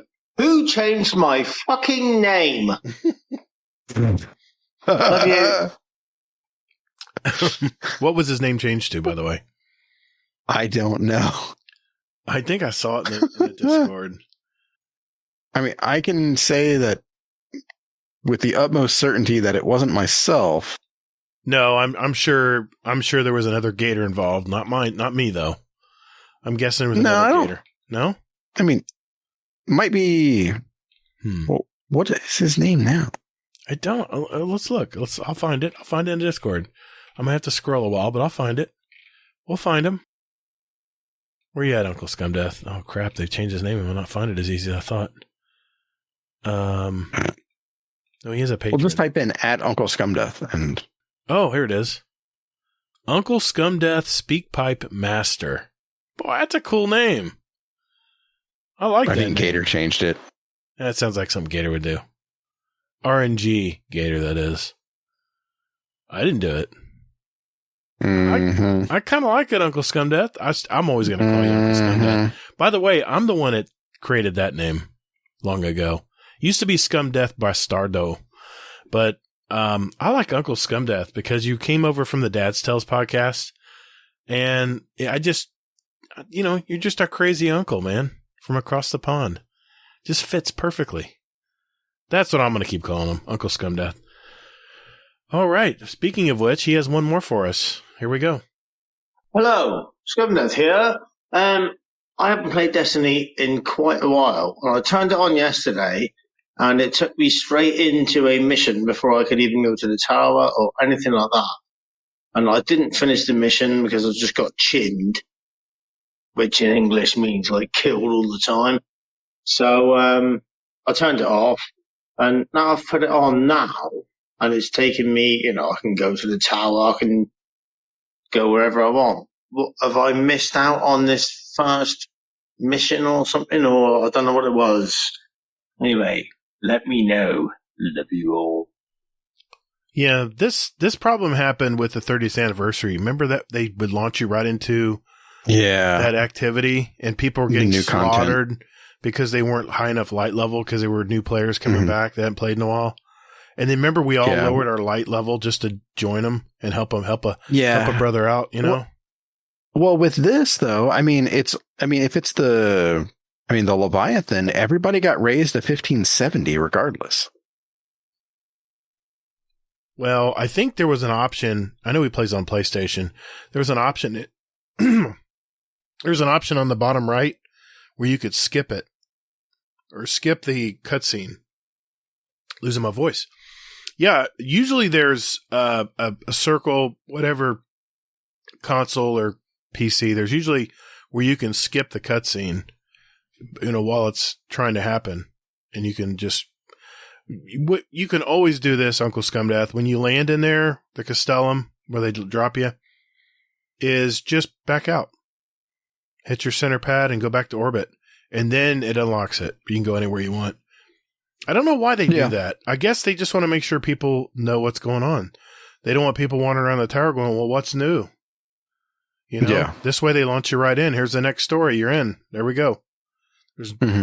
Well, the other thing is that, they should have, it should bump him up to 1570 regardless. So, and that's part of the fun is basically you're in there with a bunch of other people and, you get to pick up the scythe and. Yeah, but it's not even that. It's not even that. The very first cutscene has very little gunplay in it. Just toward the end, there's some gunplay, but really, it's not too bad. I had to run through all my characters, to get into the main feed where I can go to the tower and stuff. It's really short, Uncle Scumdeath. So all I can tell you is if you don't want to miss the story, the initial cutscene, then you'll probably need to put on another character. Or just go to YouTube and watch it there. Yeah, YouTube's got the cutscene. You'll find it there too. It's an important story. I wouldn't skip it. It sets up the whole season. Which is probably why they launch into it. Eris is up to no good. Hey. That's blasphemous. Get that blasphemy out of here. Okay.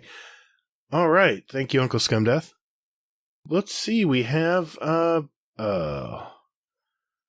speaking of the devil. Oh. What's he up to? I'll just play it. Okay, my question is for Mr. Gatr. I have a question. I was looking through the server roles of the Guardian Downcast Discord, and I noticed that you took yourself out of Team Brittany and Team Hades.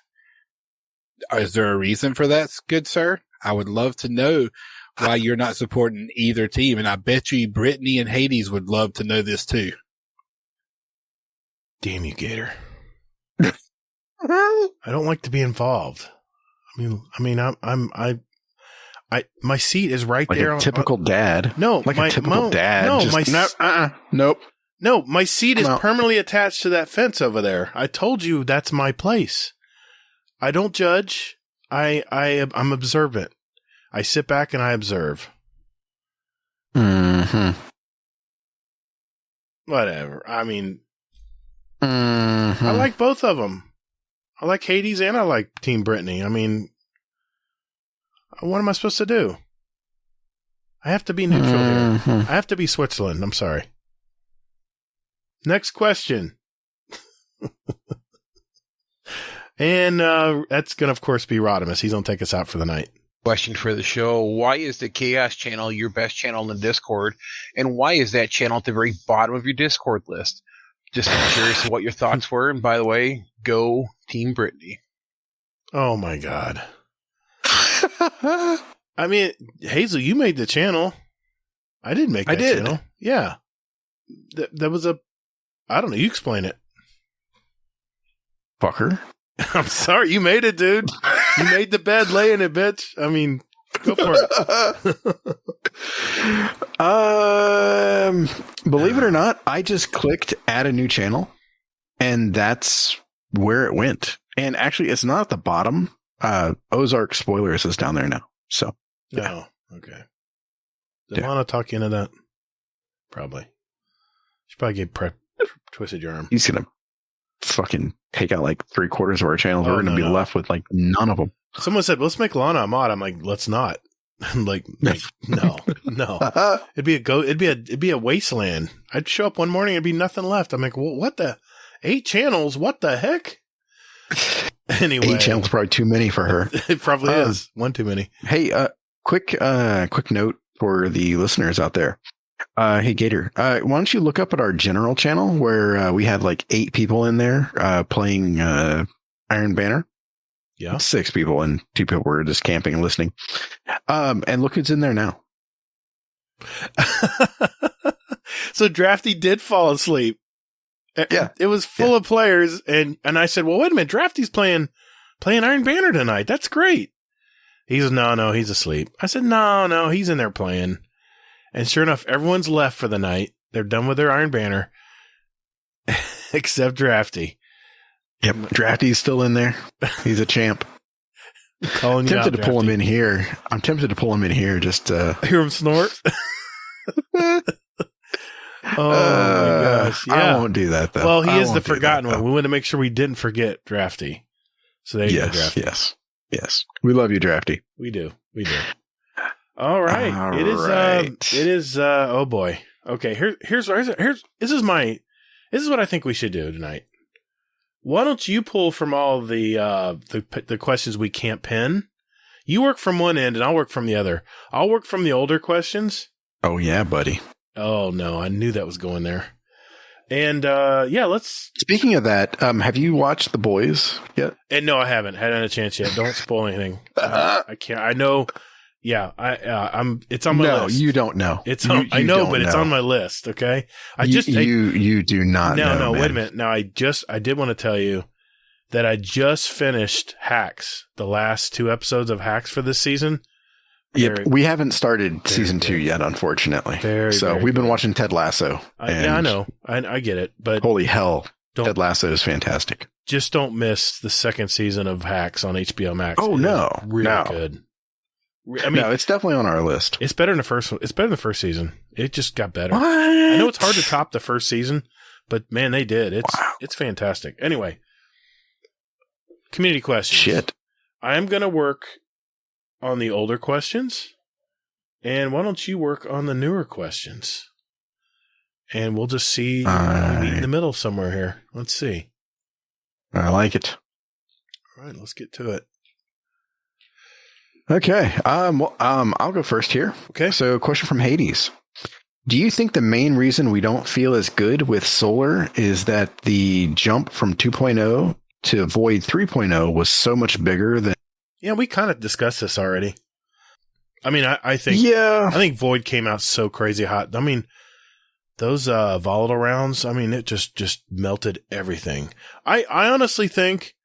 I'm throwing down these giant solar grenades and things aren't dying very fast. They're taking a lot to tick down to die.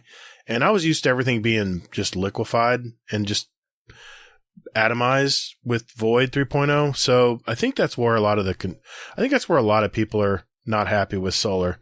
It's just the fact that it's not killing fast. It kills. Yeah. It lasts longer, but it's just like a tick. It's like tick damage. And a lot can go on with enemies when they're still ticking down, because they don't really flinch or anything when they're getting ticked. They're still shooting at you. So, Well, the thing is, though, Mhm. I mean, with my thought on solar is that, I mean, what you said is exactly correct, Mhm. except for one thing. what? What does fire do? It burns. Yeah. It starts off small and then it gets bigger, which is Okay. what solar 3.0 is designed to do. You know, you get roaring flames times 3, and then you're taking a hammer and throwing it at, you know, an enemy, and it dies right away. It's all no about matter who you stacking. throw it at. It's all about stacking stuff. Yeah. Exactly. It just grows and grows and grows, and then you become pretty much like a god, and you just burn everything. I get that. I do. So, I mean, I think that's the thing. Whereas, and I watched a Mactix video, and I mean, I've been referring people to this because Mactix, he doesn't like Solar 3.0. He says that you can't really make a build for 3.0 because it's all the same build. He's like, whereas with Void, he's like, it gave you so much ability, like so much of a chance to use your weapons differently and things like this. Right. Whereas Solar is more about your abilities. Void was about your weapons. I really thought that Solar 3.0 was really going to stack on making your weapons like scorch cannons. I really thought that was going to happen, and I haven't seen it yet. Weapons don't No, really it's tie not. in a whole lot. When I use a solar weapon with my solar subclass, it really doesn't do a whole lot versus void weapons, you know, stacking with all the void buffs in Void 3.0. It's definitely a disconnect. I think the solar weapons don't really tie in as well as the void ones do. Am I wrong? Yeah, I mean, we have the new fragment now, but Right. I don't know. This is pre-release fragment. I haven't tried Imperium or Char yet, so Yeah, exactly. Also, this is 2 weeks in too. Right. So, I mean, they're going to be doing some changes next week into some stuff, That's but true. you know, yeah, for sure. Okay. Okay, I'll go next. This is again from Hades. We're going to get a lot of these tonight, by the way. Question for the show. I think the guest should be able to pick you to. I think he said. I'm trying to read this correctly. I think the guest should be able to pick two names, your two names every week. If so, who wouldn't be invited back and why? Do you understand that question? I'm trying to piece it. I'm making sure I get the context right. Sounds like it should be. Like I'm nameless? sure Hades even forgot like this question even exists. Probably. But so I think his question is more about you know, that it should be like two of us. It sounds like, and the guest should like vote somebody off. It's kind of how it sounds to me. Next question. Go ahead. What else we got? That's when you're supposed to jump in with a question. Now it's awkward. Oh. I don't know, but I don't know if I'm drunk or what, but this is actually fun. Yeah, it is. So question from Hades. Wow, man, have we had a question from him yet? I think so. Oh, okay. Just saw a Twitter thing, and someone suggested that Bungie go silent and give the griefers a middle finger. After What today, would you yes. guys do? Yeah, what would you guys do if they did? And how do you think they should handle it all? I mean, death threats. I mean, you're crossing that line. It's no longer about the game. You're personally attacking these people, and you know there should be some recourse for that. If they just went silent, I wouldn't like it. I mean, because they go silent, then what are we going to talk about as far as news with Destiny? If they didn't do the TWABs every week, it's one of the very few games that puts out news every week. Every week. Think about that. Every week they have to come up with something to talk about in their game. Something new or something that's happened in the community. That's hard to do, man. That's hard to do with a long-running game like this. And this is what, going into our 8th year? Mm-hmm. Yeah, it's a long time, man.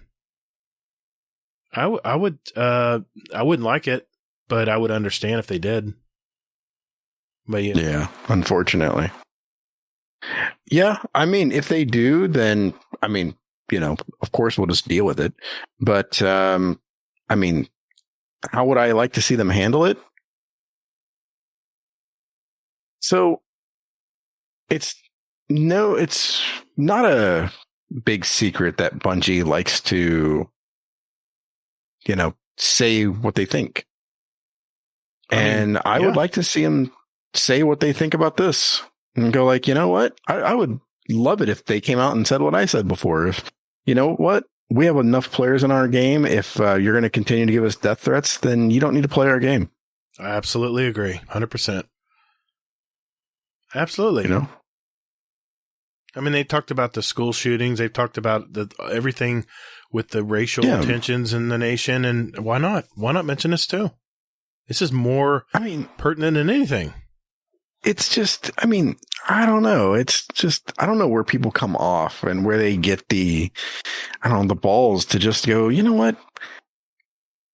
It's, I'm going to give a death threat today because Bungie did something I don't like. What mindset do you have to be? Who the fuck are you to even remotely go like, you know what? I'm important enough to, that they need to listen to me. Bitch. I don't understand how someone can get to that part of, get ramped up that badly to have to say something like that. I don't get it because it's a game. It's a video game, guys. It's a video game. Yes, we're very passionate about it. We love this game. And if there's something we don't like, if you've listened to our show, we don't hold back. We'll bitch and moan about it just like everyone else will. So, yeah, but I think they should do it. We're not going to make death threats. No. Jesus. Yeah. If they went silent, I would understand why. But I like your idea better, Hazel. I think they should come out and say, listen, you guys are crossing the line here. If you're going to start, personally attacking our developers, our employees, we don't want you in our game. Get the hell out of here. I think you get a standing O for that. Yeah. One from Willbreaker, a.k.a. Doctor Who. This is Joker. Question for the show. How many times a week do you use the word indubitably? I would say once. I love this question. Because I just used it. Yeah. I don't use it as much as I should. But then again, I don't have a monocle. So part of me thinks I need to have one of those whenever I say indubitably. This would be a good question. Or a cane. This would be a great question for our UK brothers and sisters over there. I wonder if they use it. Is it a UK thing? Indubitably? Do they have monocles? And I would think so. I'm sure there's monocles over there. If you want to buy one, I'm sure you can buy one. But no, I'm just asking. Like, are you picturing Mr. Monkey and I don't know, Not Arf with like monocles going like "Good day, cheerio"? No, I don't think so. But I don't know. The English language is so much more proper over there. Where we sling it around like it's all our slang and stuff, but it's very. There's a very neat order to English in England. Duh. Yeah, we've bastardized it. Yeah, I'm not too particularly proud of that too. Okay. What else? Let's keep rolling, man. I'm watching the clock. Let's keep rolling here. Okay. Sorry, I'm unpinning or unthumbs upping things. Yep. Okay. So, question from Brittany. Wow, it's not a question from Hades. Wow. Look at us. Don't worry, I got one next from Hades. Hades, we love you, man. We really do. We really do. We do. All right. So, question from Brittany, Team All Pandas. Question for the show. Who is your biggest man crush? Fiction, real life or fictional, doesn't matter. Man crush? Yes. I don't know, man. Jared Leto's a pretty good looking man. I mean, if I was, into men. Jared Leto? Fucking Morbius? You said man crush?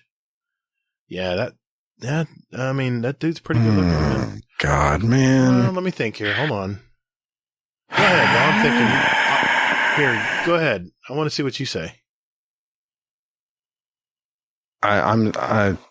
So this is a safe space, I've got to go with Oscar Isaac.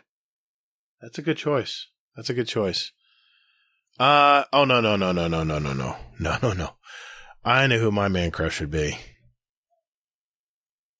It would be the the baddie in Harry Potter right now. Just how bad. Mads Mikkelsen. Mads Mikkelsen. Man, that man, that's a beautiful man. I'm not ashamed to say that.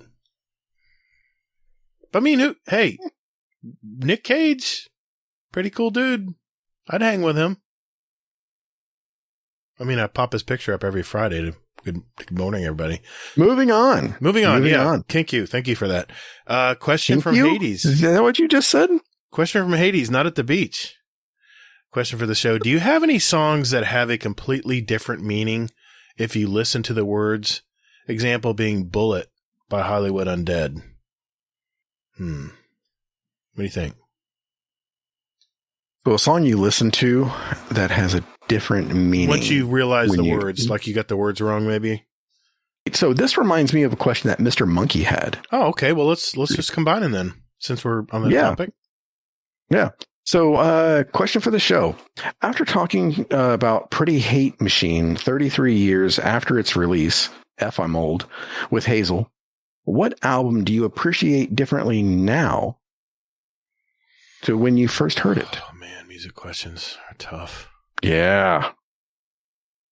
Because see, this was my answer with him was I went back and I listened to this whole album again since after talking to him, and I'm just like, wow, I mean, like it just hits differently now that I'm older. And I mean, Blink 182 is another one. Really? Like, I mean, when I was growing up, I didn't know what the hell they were talking about most of the time. It's all about the chorus. And then all of a sudden, yeah, exactly. And then, I mean, it's just, I listened to the words and I was like, oh my God, this is kind of fucking profound. Old Blink 182, not new Blink 182. Right. I get you. I mean, Tom for the win. Missio, you couldn't get enough Missio back in the day when I was on the Missio kick. And yeah. Wow. Yeah. Memories, huh? Yeah. They can't wait for their new album. There was a song called Can You Feel the Sun? It's one of my favorite, most inspirational songs I listen to. And for some reason, it makes me feel joyful when I listen to it, because just the way the chorus just builds into this great synthesized sound. And my wife says, "You know what that song's about, right?" I'm like, not really. I just love the melody. I love the way it sounds. She goes, "It's talking about a guy or people who don't ever go outside. They're so afraid and they have phobias to be around people. And it's a song about them poking their head out of their window or door or whatever and feeling the sun on their face. And once you see the video, you'll even get it even more. But I thought it was an inspirational, happy song. And my wife's like, "No, dog, it's not a happy song. It's not a happy song at all. In fact, the whole album is pretty dark. It's a pretty dark. Missio's a pretty dark group. They're very, back in the day we called them emo. They are very emo. They're very much black fingernails and black hair and with a silver streak through it and all black grungy gear, and that's Missio. So unless they've changed things recently, but that's their music. And yeah, that answers the questions. Yeah. For me anyway. Nice. Yeah, that's my answer too. Okay. All right. Then it's my turn. Oh boy. Dude, the questions just keep going.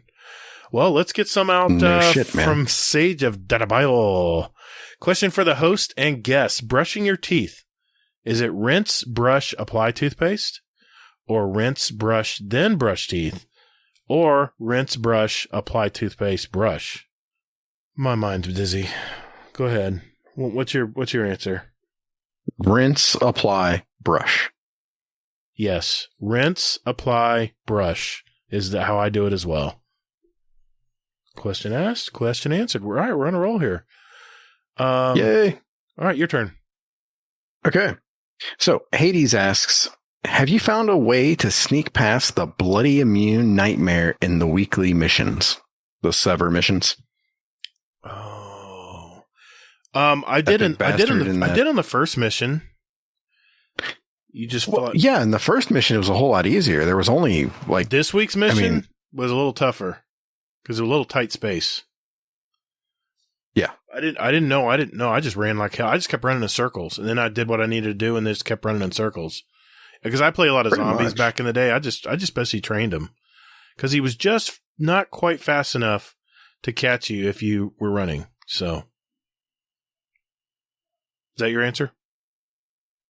Not exactly. I don't know. I just did it. So I'd say get good. No, just kidding. What?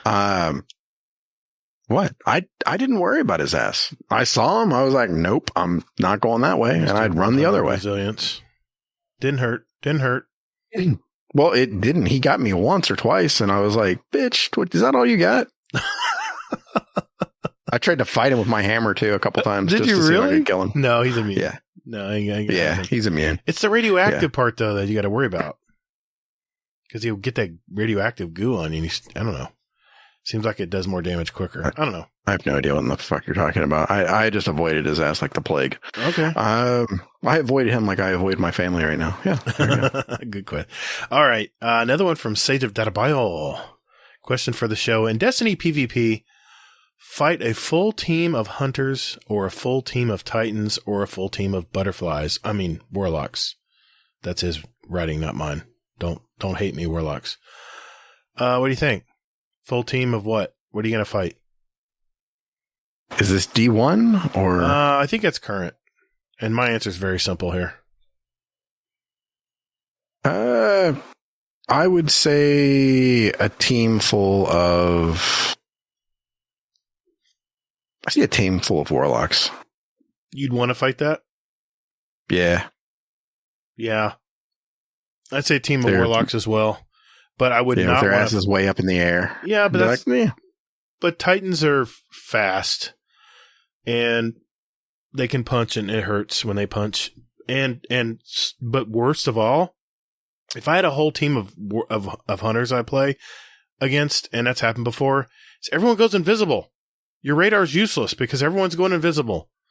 And with these, you get a ping every 3 to 4 seconds. It's not enough. It's not enough if you're trying to. Yeah. I mean, if you remember correctly, no one respawns in real life. That was his whole strategy to playing against us, was going invisible for 90 seconds. Yeah. I mean, that fucking guy was invisible the entire match. That was what you call crutching. Oh, yeah, I said no. it. I said it. Next question. We'll see if he listens. For your sake, I hope not. All right, what else we got? Okay. I know your job's much harder than mine because you have to get through all the extra comments. Yeah. Question for the show. What is your phone battery on right now? Phone battery. It is. My phone battery is 100%. Because as soon as I get home, I plug it in and keep it charged. And it stays plugged in when I'm home. It never goes below 60% on my phone. How about you? I'm at 53%. Oh, shame. What? I've got 11 hours left on my phone. Yeah, I got to admit. Unless we're going to record for fucking 11 hours, I'm good. Yeah, I got to admit. I mean, the batteries are better on iPhones. I got the new iPhone 13 Max, and it's better, but iPhones are hungry. They use a lot of battery, man. And once they get to a certain age, the batteries just start shorting out, and either you have to leave it plugged in all the time if you want to use it. Might as well have a corded phone then, or you just have to chuck the phone. It's the one bad thing about Apple. I mean, and good luck getting a new battery put in. That's not cheap. The one bad thing. Yeah. Well, I mean, now Androids are the same way, so now we're all in the same boat. We all have to either chuck out a ton of money for another battery, and they do surgery on your phone, or you just go get another phone. No, I mean, well, you can get a phone that actually has the battery separate. But they're phasing that out, though. Most of the new Android phones, I've looked at them, they're built-in batteries now. Just like Apple has always been. I've always hated that about Well, Apple. I mean, I have a Pixel, and it's just fine. I'm like, I don't know what your issue is. Android has definitely cornered the market as far as battery life. They are very good at battery life. I've heard stories. I mean, probably if I was to guess, my phone will last. Let's say I'm working all day in the heat outside, and I'm listening to podcasts all day. Not YouTube, but just audio podcast. I'll get home and it's about 50%, and that's 6 to 8 hours. That's pretty pathetic. But it's in the heat. It's getting hot. It's in my pocket all day while I'm working in the heat. So that takes a lot of your battery away. Anyway, there you go. Question asked, question answered. Oh, God. This is from Hades. Oh, boy. Hades has got a lot of them here. Hades, not at the beach. Question for the show. Warlock's new buddy. Annoying. The Warlock's new buddy. Is it annoying, or am I an idiot like with Witherhoard? I'm assuming he's talking about the child of the old gods, the little buddy. When you rift down, it goes and leeches energy from you. This is great in PvP, by the way, because it's a distracting little thing. You can distract your enemies because they feel they're losing slowly, but they're getting zapped by this little void ball coming at them, and it doesn't splash on them. Just make that clear. But yeah, it's a good. I like it for the fact that it's a good distracting thing in PvP. It is what it is in PvE. I never really crutched on that. I'd rather have Devour and Explodey everything. Chaos Accelerant. Yeah, I'm not gonna lie. I completely tuned out when you were talking, and all I came to was I came to at the moment when you said it didn't splash on me, and I was like, oh, what the fuck are you talking about? Mm-hmm. But yeah, cool. Yeah, cool story, bro. Yeah, there we go. Next question. Yeah. Okay, question from Hawkslayer.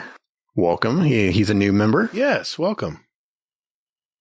Okay. Speaking of Respawn, question for the show. Can you describe your most confusing WTF moment? I have a moment where I killed no one respawns in real life in a PvE strike with a tether. I'll drop the video shortly. Team kill? With a tether? No, he killed his own teammate. Ah, wow. Didn't think that could happen. Well, that's exactly what he's asking, Engine physics? I don't know. Do we have one of those moments? One of your most... Probably the 0 ads for you, right? In the strike last week? Let me think here. WTF moment. I mean, why do you get those? I mean, I've actually posted some videos of WTF moments, just little video shorts on my YouTube channel. One time, okay, I'll tell you one. I actually posted this on my YouTube channel. When on Europa, where you'll just get these little bosses that pop in and they have their own little box they're in until you kill the first boss, then it unlocks the other boss. Yeah. I was running through Europa and the box formed on me and I got trapped inside with the boss and I couldn't get out. I got video of this. It freaked me out. I was mid run and I was running, get to a beacon, probably to a patrol and, or do a bounty. And all of a sudden I get swallowed up in this clear box. I'm like, whoa, what the hell? Yeah. And, there was the enemy. I was like, oh, sucks to be me right now. That's amazing. That's a WTF moment. What about you? I think for me, one of mine was like just how like sometimes the ads will just like warp on you. Mm-hmm. And that happened to me with a boss in the duality strike, actually. Really? The boss was basically like, running around as a nightmare. And then like the next moment, she's just like right on top of me and she like stomps and slams me into a wall. And I was like, what the? Yeah, that's happened a lot to me. Even on raids, it happens too. They'll just teleport on you. Mm-hmm. Exactly. I don't know what causes that. I mean, I don't know. I think it's just like a drop in connection or something. Yeah, because you're sharing 6 connections to the server. Well, this was a dual. I mean, this was 3. A dungeon. So yeah, 3 people. Yeah, connected to the server. Oh yeah, I get that. It happens a lot to me. But that one where the box formed on me, I'll never forget that. That's what I love about Destiny. Willbreaker, aka Doctor Who. Do M&Ms have different flavors? How about Skittles? Oh, I know Skittles does. I love Skittles. They've got all kinds of different flavors, but M&M's? Does M&M's have different flavors? No. No. Do they? Well, I guess they do. I mean, they have peanut butter. Yeah, they have the ones with cookies inside. I mean, they've expanded on They it. have peanuts. Yeah. Yeah. I usually have plain and peanut when I go to the movie. I alternate. And then I'll have the most bastardized the most bastardized version of M&M's, Reese's Pieces. Do people eat those? Yeah, they're good, man. They give you a few more of them than M&M's too. They're not as skimpy. Well, they're smaller. No, they're not. Yeah. They're the same size. Well, if they're smaller, they're just a tiny bit smaller, but they give you more of them in a bag. That's why I always look at it. Yeah, because they're smaller. All right. I'm not going to argue that point because I don't know for sure. All I know is the peanut butter is good. All right. I'm watching the clock. Let's keep going. Okay. I don't want to ask this question. Can I skip this question? I'm going to skip a few because I know there's no way we're going to get through all these questions. I'm looking at all the ones. There's no way I'm getting through all these. I would skip this question, but this person would notice. So, question from Rodimus, Hunters Suck Prime. Question for the show. Can you use some of the Patreon funds to send Crow to therapy? I am so sick of his whiny ass. Yeah, I agree. Until I started, dude. No, this week I felt a little better for him. Sorry. I'd rather use our Patreon for our community. I could care less of what's going on with Crow. He's on his own, man. Sorry. Dude, Crow had like a therapy session for like the past 2 weeks. Exactly. Now he's like, all right, you know what? I'm going to do some good. I'm excited. Yeah. I'm not going to be a detriment and, suck ass. Yeah. So I'm excited. Okay. We're not going to send him any money for, he's good. Yeah. So suck it, Rodimus. Okay. I got one here from Hammercrasher32. Question for the show. Do you think you could add one more channel in the Discord where we can argue about hot takes? Here's my hot take. Rush only had one good album. Man, those are fighting words, dude. Their first, Tom Sawyer, is a horrible song. I will die on this hill. You will die on that hill. I kind of know what you feel. I know the feeling now. No, dude, Rush, I have every one of their albums and even their newest stuff before their drummer died. Rest in peace, Neil Peart. That even their latest, their more modern music, I guess where they came back for more money, they still sounded really good for a 3-piece. Dude, Rush was one of the best of all time. That's a bad take, dude. Sorry. It's an interesting concept, though, to do that and have that out there. It might get spicy in that channel. I'm just saying. It would be, I don't know. I'm kind of on the fence with the idea. Yeah. I mean, I know you and I have talked about this before because this is something that I've wanted to do. Because I know that Potato Thumbs, they have a channel like this too. Mm-hmm. And I just know that sometimes it leads to hurt feelings and that's what I'm worried about. General, like I don't some people are like, oh, well, I don't like this person now because they have certain views and things like that. And I don't know. I mean, ever since I started listening to Russell Brand, I've actually started enjoying listening to people who I don't agree with, and well, why do you feel that way? And just talking to them to find out about them. I mean, that's what discussion's all about, man. Yeah. That's a lost art because most people just want to, most people just want to hide behind a keyboard and, make death threats to fucking game developers because they're bitches. Really? But, so hit us up, if you want to see that, throw it out in the show feedback section and we'll, look at it and, we'll ignore Lana and we'll add another channel. Speaking of Lana, she asked a question for the show. Will you have me on your scrim team? I think we already answered that question, Lana. Yeah. Hazel's waiting with open arms. Yeah, exactly. You can teabag Gatr all you want. So question from Brittany. Mm-hmm. Why is there no car channel? Hey, that's a great idea. I think Dad's Tales, didn't they have a car channel? I think so. I think they did. We could add one. That'd be kind of fun. What do you think, Hazel? Motherfucker, we have a ton. I mean, I would say, Speaking of RNG, Gatr chimes in here and says, question for Gatr. Is it really a question? He says, clean up your damn Discord or give Lana rights to do it for you. Discord's fine, man. Nothing to see here. But what do you think? A car channel? Car channel? Oof. Or truck channel. I mean, car, truck, or motorcycle. Yeah. Jesus, like a vehicle channel. Yeah, show us your vehicles. I don't know. If they want to do that, I guess. That sounds... when we look at channels... Show us your ride. There you go. Yeah, show us your ride. Yeah, when we look at channels, we see who's using it. I mean, we see activity in these channels. And if we look at the activity and there's not a whole lot of stuff going on in there, we'll usually drop it. Because if no one's using the channel, why take up space? For the most part. Yeah. I mean, there's a few channels in here that are more informational. They're meant to be read only. It may make it seem cluttered. But if someone wants to join our clan, they can just go to our GDC Destiny original clan. Did you change the name of that? Yeah. Oh my God. Yeah. Yeah, you can just go to our GDC Destiny clan channel. Forget about the original part. That's just stupid. Yeah. So, yeah, and there's a link there. All you have to do is click on the link. So, and it's also a place where Hazel can at the clan members. A place. Well, no, that's where I do that in the GDC, the Better Clan channel. Yeah, you just made that one. Because see, I'm telling Lana. I'm telling a couple days ago. Lana, come on, help me out. I'd much rather have that channel than a car channel.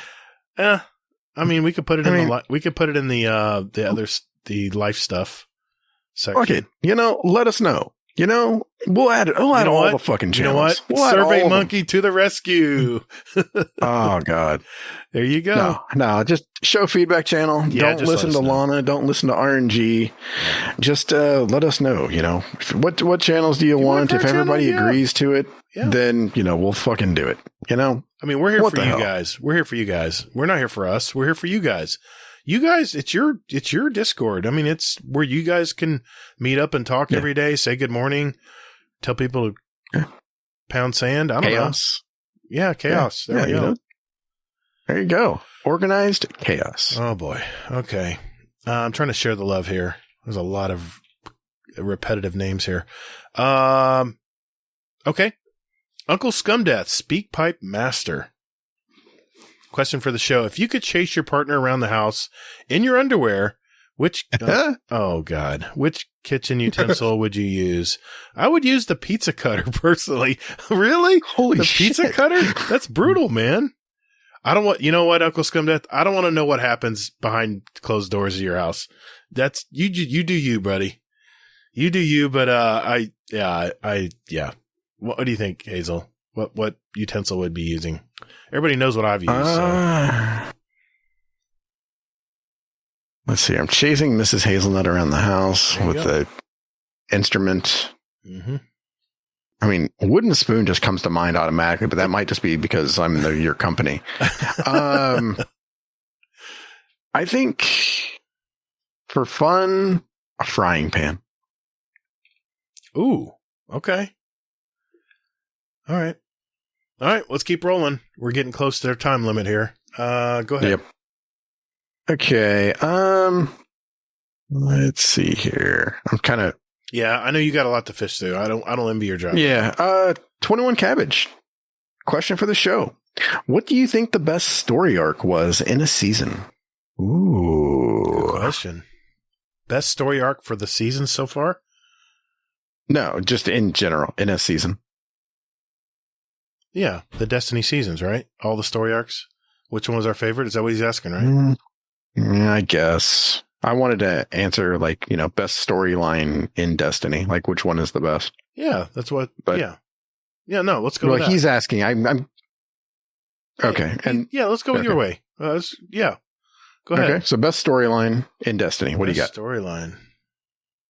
Man, I got to think about this. There's a lot of storylines. I love them all.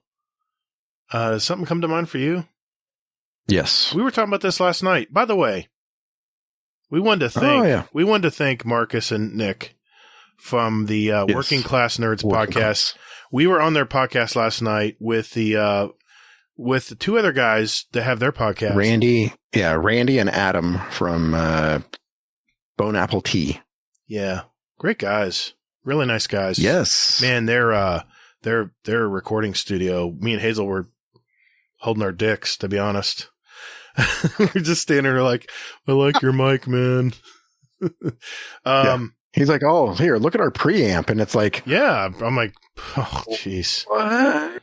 Like I went to sweetwater.com and looked at this. I know it's of like Sweetwater. $4,000, $5,000. Yeah. These guys are big time recorders. But they bring guests into their own studio where in their house they both live.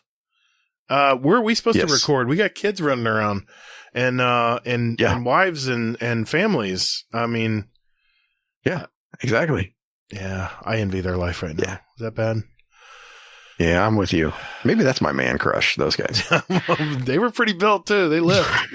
Thank you, Marcus and Nick. We had a great time last night, man. So many conversations. Awesome. And that was one of the questions that came up last night, right? Was what is one of our favorite stories from Destiny, right? I think it was something like that. We were talking about, not exactly, but yeah. Yeah, for me, I'd have to go with Taken King. That storyline, just because it culminated in the raid. Yeah, it did. It was one of the very, Taken King was that was a turning point for Destiny, man. That's when they really pivoted with the light system. And I know friends of mine who were about to quit. And once that light system came out, their ears just perked right up. They said, oh, I can build my light and power up. And it gave you more reason to play the game. And now it's even more. It's all about power levels, and even more, it's all about builds and stuff. So, oh man, it's really hard to overlook the original story. I mean, people didn't like the way it ended, but I love the original Destiny story, man. When you start out as just waking up, a ghost wakes you up, and you're in a junkyard, and you see these. Yeah. When the camera pans and you see Earth, or what's known as the Cosmodrome. And you're like, wow, what a beautiful place. And all of a sudden the rusted cars, it looks like they've been there for like 100 years, 1,000 years, whatever. They start panning into picture, and then you hear the music go, like really negative. I remember, I can visualize it so well. It has such an impact on me. I'm going to go with the original Destiny story. I know I'm going to get at me. I don't care. I love the original Destiny story. That's what hooked me. It's what I needed from my Call of Duty years. I needed something with story and something I can dive into, and Destiny filled that void for me. All right. Nice. I got one here from Chubby Wizard 2.0. Question for the show. Is it raining catalyst for everyone in the game, or does Bungie just feel sorry for me? I have gotten a catalyst for Hawkmoon, Dead Man's Tale, and Outbreak in the last 2 days. Thanks. Love the show. And thanks for the stickers. Yeah, you're welcome, man. Thanks for supporting the show. Yeah, thank you. I think what they're trying to do, Hazel, correct me if I'm wrong here, is I think they're trying to catch everyone up that hasn't gotten the exclusive catalyst from past seasons. It's almost like they're trying to make sure everyone can get a chance to get them. Am I wrong? Yeah, I believe so. Yeah, I believe that's what they're trying to do too. So, as long as you play the playlist activities, that you'll get them. Cool. Thanks for that question, Chubby. Yeah, so I have to ask this one. Okay. So, question from Rodimus Prime. Question for the show. How do you eat a Kit Kat bar? Do you break a stick off, or do you just outright eat it? That would be break off a piece of my Kit Kat bar, Alex, for 200. I'm proud of you. Dude, I know my candy. Trust me. That's the one thing I do remember. I'm proud of you. He said I would be judged by my answer, so I really perked up and made sure I remembered this. Yeah. Yes, exactly. Cut me off a piece of that Kit Kat bar. Exactly. And then Brittany posted a video of a woman eating a Kit Kat bar just outright, and it gave me chills. like those Twix commercials, where the one Twix or the other Twix. Are you for the right or the left? It's crazy. It's a fucking Twix. You're not as cool as Kit Kat. One Get of over my it. favorite candy bars when I was little. I love that damn candy bar. Yeah. Golden God here has a question: chili with or without beans? Well, see, now this is a trick question. You're Mr. Skyline Chili there. What do you think? Well, I don't get it with beans. So, because now it's weird that he's asking this because he's in Texas. Yeah. And in Texas, memory serves me correctly, if you put beans in chili, it's no longer chili, it's a bean dish. Really? Yeah. Well, that's down in Florida. They don't put beans in chili. Really? Just a lot of meat, I guess. A lot of meat pieces. Meat and tomatoes and spices. Yeah. No, man, it's all about the beans in Florida. I love beans and chili. In fact, my wife hates beans. If she makes, before she became vegetarian, she'd make chili, and she wouldn't put the beans in. I'm like, babe, you got to put the beans in. Because my mom always made it with beans. She had the chili beans, the navy beans in there. And so what my wife would do is she would make the chili with the meat sauce and everything and pour it in her bowl, and then she would pour the beans in from a can and mix it in. I'm like, oh, geez. Didn't even cook it in with it very long. It's kind of ruined it, but gotta have my beans, man. Beans are so good for you. Yeah. They have tons of fiber. It's a plant source, super, super rich in protein. Beans are great. I mean, I'll say, like, when I make chili, I do put beans in it. Mm-hmm. So, yeah. I gotta go with that. Okay. That was my question. Your turn. Oh, yeah, that was. Damn, you fucking snuck in a quick one. Okay. Hades. Question for the show. Did you instantly regret saying you had pins? Next question. Is from some guy named Discord Momnut. First time listener here. So, where are the Guardian games that were promised by Fudd and Gatr? Love the show, and that Hazel guy is funny sometimes. He's got a point. Well, first of all, I got to remember what I promised. What do you said they were a week early, I believe. Oh, is that what it was? Yeah. Time context here is knocking me out. Uh-huh. Next question. Oh my God. I got to start sneaking some questions in here too. Yeah. Okay. Mr. Monkey asks. Okay. We can go out on this one if you want, or actually he has two here. So, as we've had Void, Solar, and Arc, I think in season 18, not sure if that's confirmed or 19. It is actually confirmed that we are getting Arc next season, and then they're taking off season 19. Does that mean we are getting a Darkness subclass in the next expansion? And what do you want? Entropy, Poison, Summon, Taken, a la Drifter, or something else? I think Easy even talked about Decay, didn't he, a long time ago when he was on the show? Oh, that was me. Was it you? Yeah. I mean, that's a logical next step would be Decay because, I mean, it could go Poison because of the, the weapons that poison people. I mean, ultimately, isn't it going to be about light and dark? I'm starting to wonder if they're building toward a light and dark Guardian at the end. With the final shape, doesn't that refer to something in the lore with the Hive? God, I'm asking. I don't know if you're going to be able to answer that or not. That's more of a lore question, but I'm wondering if they're. I don't know. I don't want to say anything because Kingsley might hold me to it. I don't want to do that. So no, you have to be more worried about Dez. Yeah, but I just think that it's more about.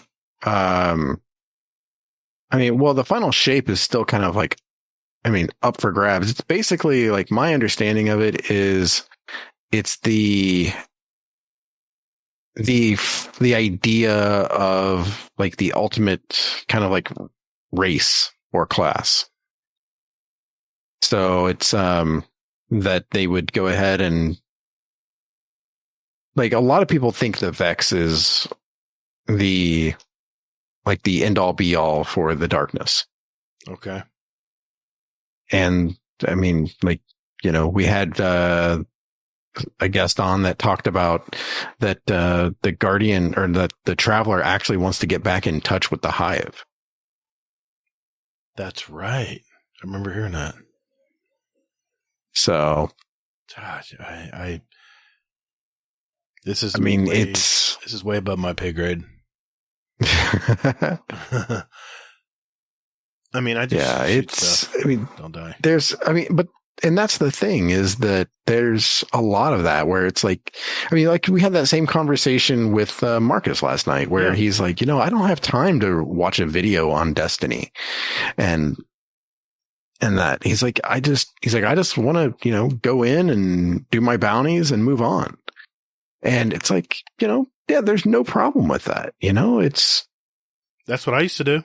I didn't really get into building or anything, build crafting. Yeah, but now exactly. that they've brought that into the game, I'm drawn to it. Now that I know what benefits, I mean, how much more fun the game is to play when you build craft stuff versus just fighting against the meta in PvE. Yeah, it makes sense. Mm-hmm. Exactly. So, I mean, and that's what I told him is just that, you know, there's different layers to this game. Like if you don't want to devote the time to it and you just like doing what you do, then just do what you do. You don't have to go out and, you know, try to do something you don't want to do and you don't have time for. Yeah, makes sense. So, you say you had another question? Always. So yes, regarding this, I'm hoping that there is a darkness subclass, and I hope that it is the beloved entropy, you know, or poison. You know, though either one would be pretty cool. Okay. Yeah, I mean, decay would work too.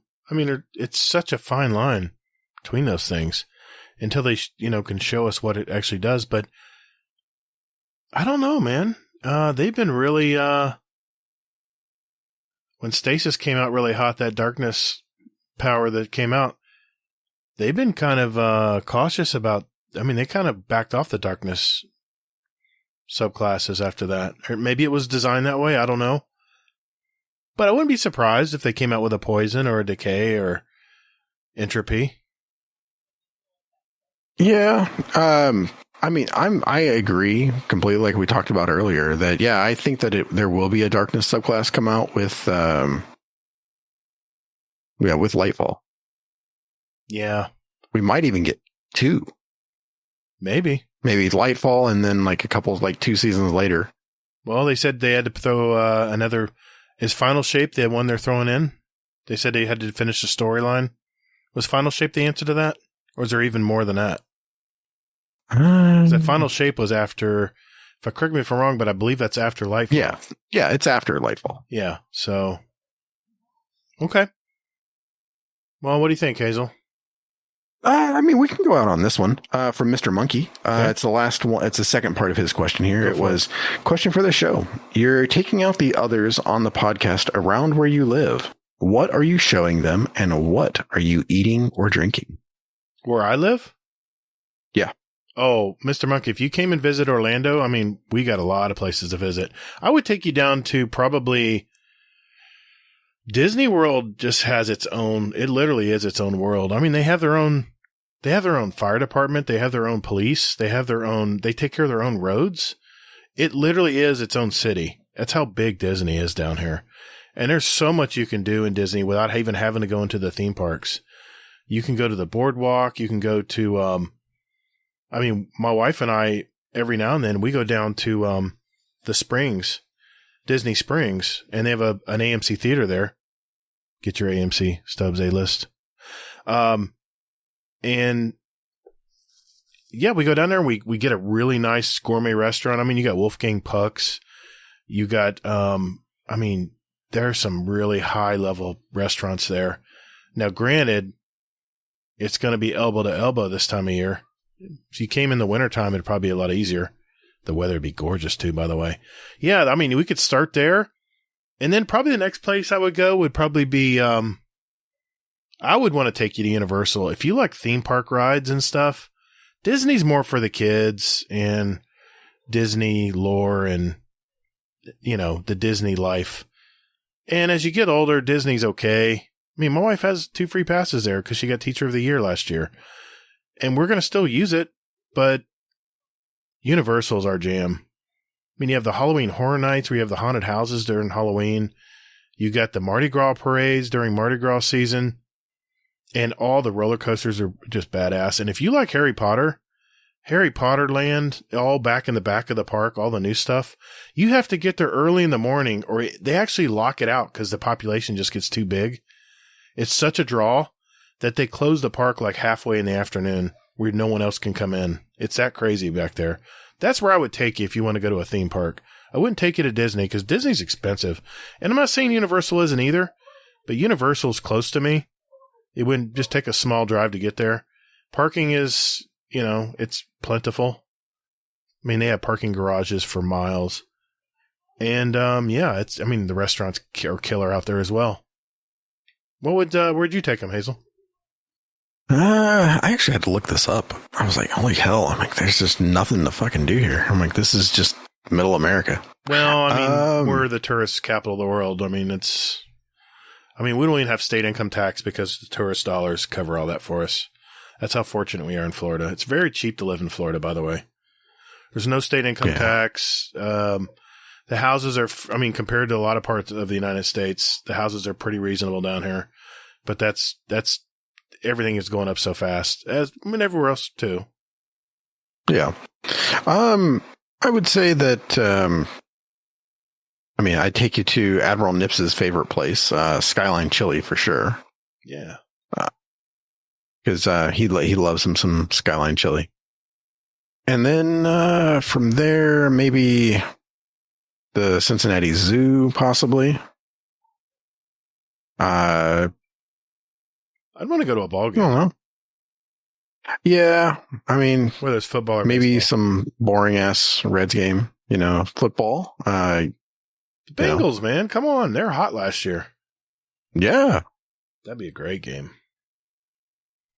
Nice. So yeah, there's a little bit to do. How far is the Rock and Roll Hall of Fame from you? They're fucking into the state. Oh yeah, that's what I meant. But it's in the. Everything's pretty. Never mind. It's that's a good place to end it right there. Now I'm curious. I think is it in Illinois? I think it's in Illinois. I think I made a mistake. No, it's in Cleveland. Oh, it's in Cleveland. Okay. All right. Yeah. So yeah, it's Ohio, man. That's not far. How many miles is Ohio wide? I'm just curious. I'm guessing it's about 3.5 hours to Cleveland from Cincinnati. That's not bad. Just take a day and spend the night in a hotel somewhere out there. You'd be good. 3.5 hours? Yeah. 3.5. Okay. Yeah. In comparison, 3.5 hour drive for me from where I live, 3.5 hour drive will take you to, oof. Those are beaches everywhere, but if you want to go to Miami, that's 8 hours away from where I live. So 3.5 hours doesn't sound too bad to me. Uh-huh. But then you have to realize that it involves going to Cleveland. And what's wrong with Cleveland? Sure, it's a nice place. I've heard it rocks. Cleveland rocks. All right, Drew Carey. I got jokes.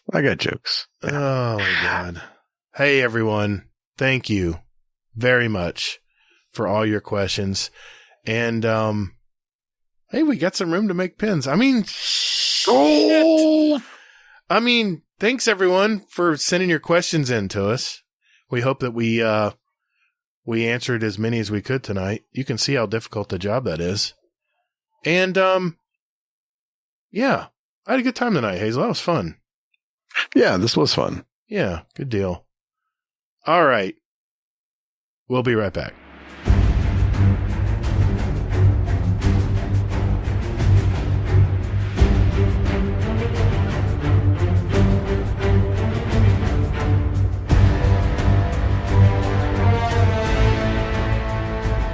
Hey Guardians, just a quick reminder that we now have a Destiny 2 clan, and Hazel and I invite you all to be a part of it.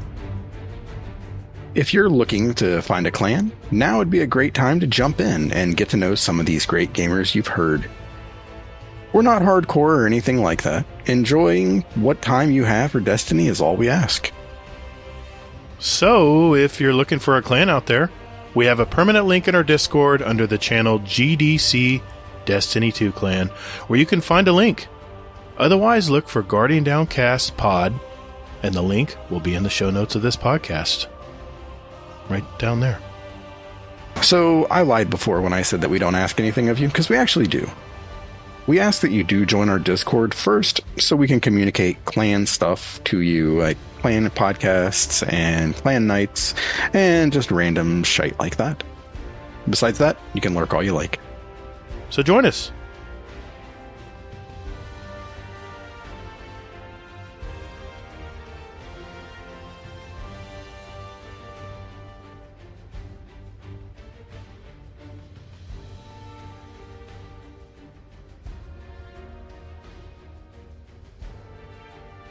Well, everyone, before we go, we have a few announcements we want to just call out. Hazel, do you want to start? Yeah. So I've gone ahead and put out scrims and a dungeon / raid kind of thing for the month of June.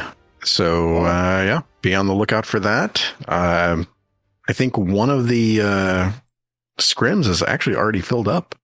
Is this on? So, this is on Mondays and Wednesdays, right? Are we still sticking to those 2 days? Yes. Yeah. Still sticking with Mondays and Wednesdays. I might throw in a Saturday thing if we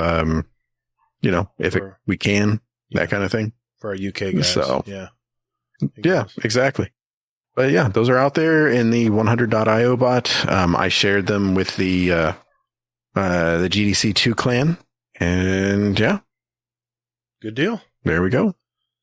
I just want to give a shout out to our Patreon members. We have our Dungeon Champion patron, Scoot, and our 3 Raid Boss champions, basically NACL, Jealous Gaming, and Frostbite. Thanks, guys, for your support. Thank you. And a quick thank you to all our patrons out there. You know who you are out there. In fact, I'm going to read it out tonight. I want to thank Mr. Red Grackle. I want to thank All Thumbs, Golden God, Sharp Valor, Mile High Magi, which I believe is Meta Giles. He's changed his name. Metal Giles. Mr. Kingsley Mac, thank you, sir. Mr. Monkey, Miner, Scumdeath, Chubby Wizard, basically NACL, Sephiroth, which I believe is now Rodimus, Lord Master Chaos, Slammin', Fublub, Decalen, Carpal Leader, Scoot, Big Briggs, Ronan, RNG Gator, Sage of Darabayo, Jealous, and Frostbite. Thank you, all of you guys.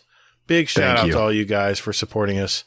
It is just, we started this in January. I'm just amazed how fast it's grown. So thank you guys for your support.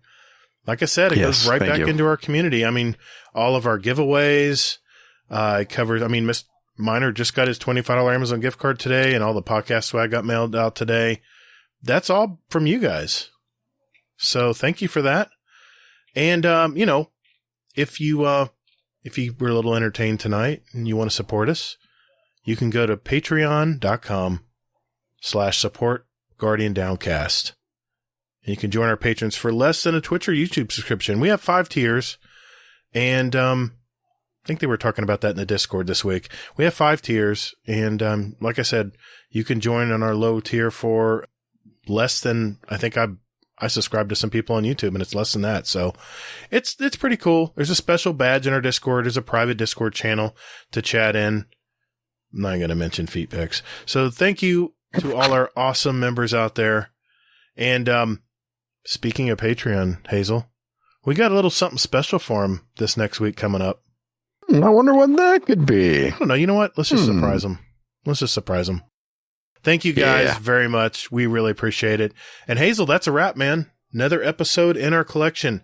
150 episodes, dude. I got to tell you, It has been a ride. I've had a great time. I don't know what it is, man. Every Thursday, Friday rolls around and I'm just like, I get excited.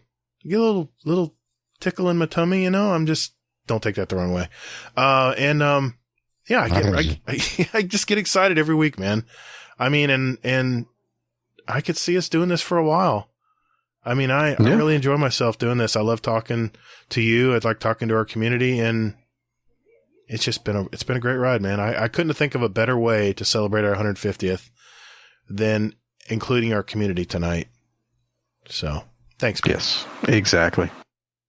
Yeah. Hey, thank you, man. Thank you. I mean, 150 episodes. Holy hell. I mean, man, do you ever think we'd ever make 150? Remember when Dad's Tales? I thought I would have quit, and I thought I would have quit by now, and it's been like, man, like I can't fucking do this. I'm losing my hair and everything else, but luckily I already lost my hair, so it doesn't really matter. Too late. Yeah, exactly. Hey, it all works out in the end, I guess. Oh my God. Yeah. It's been fun, man. Yeah. And I know I give you a bunch of shit, but, I can't thank you enough for putting up with it all. Just kidding. Oh, dude. It's been great. I mean, that's kind of our dynamic. Ever since Dad Tales, and I think you had a smart ass comeback line when I was saying something. I'm very opinionated, so I'm sure I said something I probably was being a dumbass about, and you kind of called me out on it. And ever since, man, that's been our dynamic. And I don't know, when we talk, behind the scenes, we're just two guys, man. We're just two guys talking about what we want to talk about in the show, and it's just a lot of fun. Yeah. So. Yeah. Well, if you like what you hear tonight, everyone, there's only one thing we ask of you. Tell a friend that plays Destiny about us. If you enjoy our little show, this is how we've grown organically for over 3 years now. 2019? It'll be 3 years in July, right? Jeez, man. You know what I thought about this, Hazel? Mm-hmm. Our show, 2/3 of our show has been under the pandemic. I mean, I don't know about you, but podcasting kind of suffered during the pandemic. People weren't commuting anymore, and our numbers just continue to grow. Every month, our numbers just continue to grow, and that's all with you guys. I mean, I don't know if you barely find us on Google. I mean, it's tough to find us. We're not the easiest people to find, And it's just amazing how much we've grown over these 150 episodes. Well, a fun fact for you, for the listeners out there. So Gatr and I were looking up some stuff, and we found out that we were not showing up under Destiny podcasts. Imagine that. So, yeah. The damnedest thing. So what we ended up doing is updating our name. So now we show up on Google. So Yeah, if you notice at the beginning of the show, I call us Guardian Downcast : a Destiny podcast. A Destiny 2 podcast. Yeah, emphasis on the colon. Emphasis on colon. Yeah. So that's a little fun fact, a little fun behind the scenes thing where basically it's all mostly organic is how we've got here. And that's all thanks to you. That's amazing, man. I never thought we'd be hitting the numbers we hit today. And it's not about the numbers. Don't get me wrong. I really don't obsess over numbers and downloads and all that. I really don't. But as a measure of engagement and how many people are beginning to hear about our show, just little by little, it just little by little just keeps growing. It's just great to see that. It's great to look back and see that. So I'm the little engine that could. It is. That's what I think our podcast is. The little engine that could. That's a good analogy. Speaking of, before we wrap up here, I think it's very apropos that we end our show with a Scum Death's Corner. What do you think? Of course. Well, first, before we do that, how can we find you, man? Oh, yeah. Hazel NT anywhere and everywhere, except for Twitch, where I am the Hazel NT. And if you want to follow me on Twitter, I'm at Todd the Gatr. Remember, that's Gatr. And I'm also on, if you want to find me gaming, playing Destiny, I'm on PS5 and Steam as Gatr. It's all caps, Gatr, and don't forget those underscores. And it's the same way for my YouTube channel, which we actually post our shows every week on, by the way.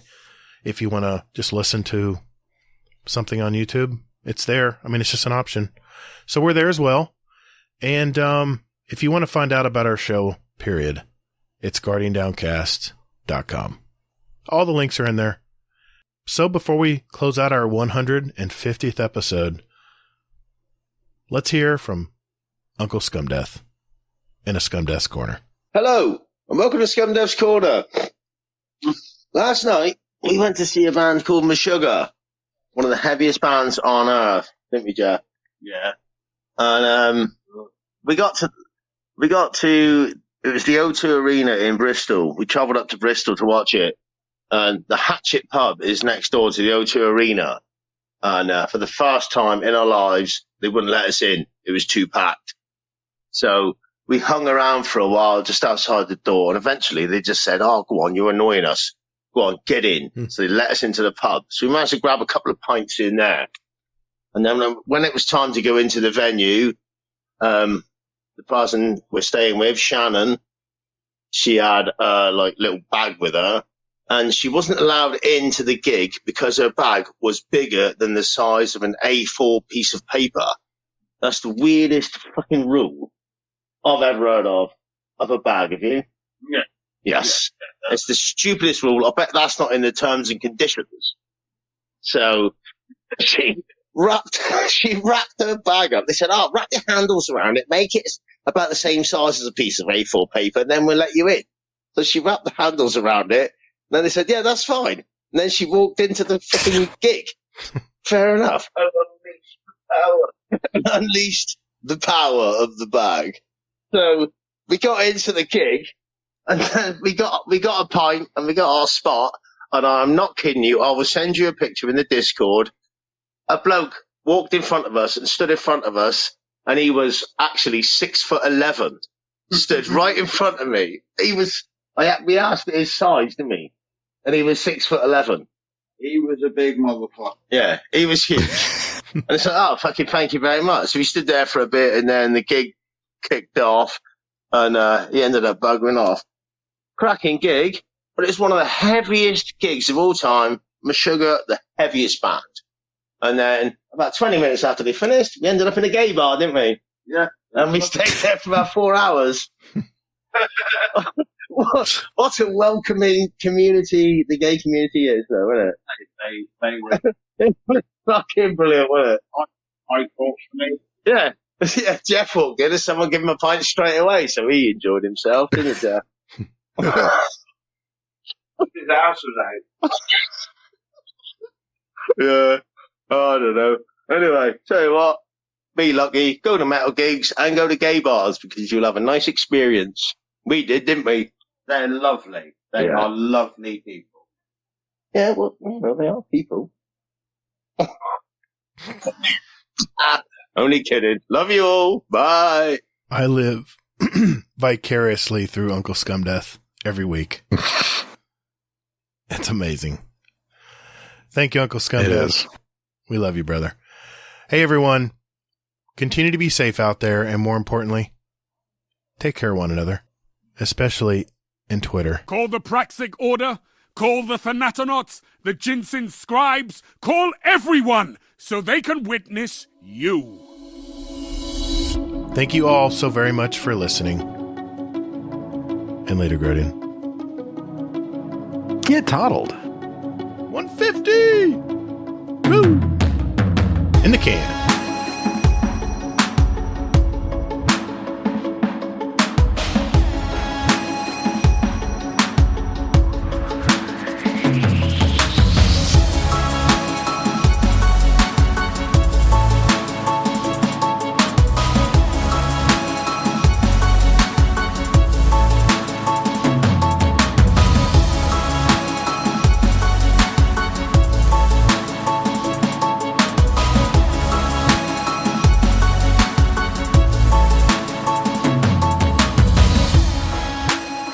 you want the best, you pay for the best.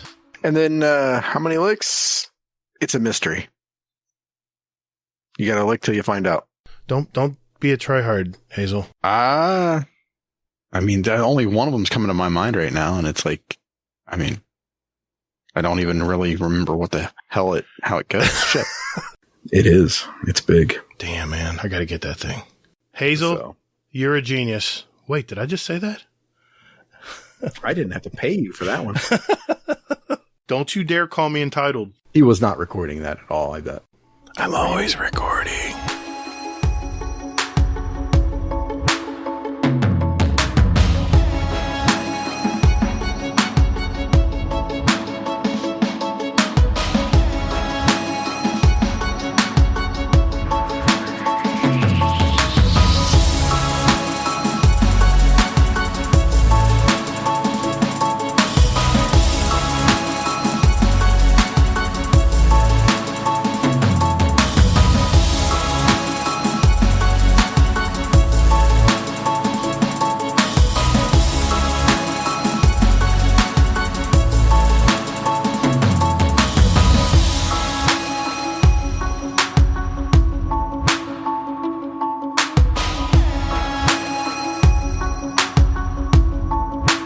Me off a piece of that Kit Kat bar.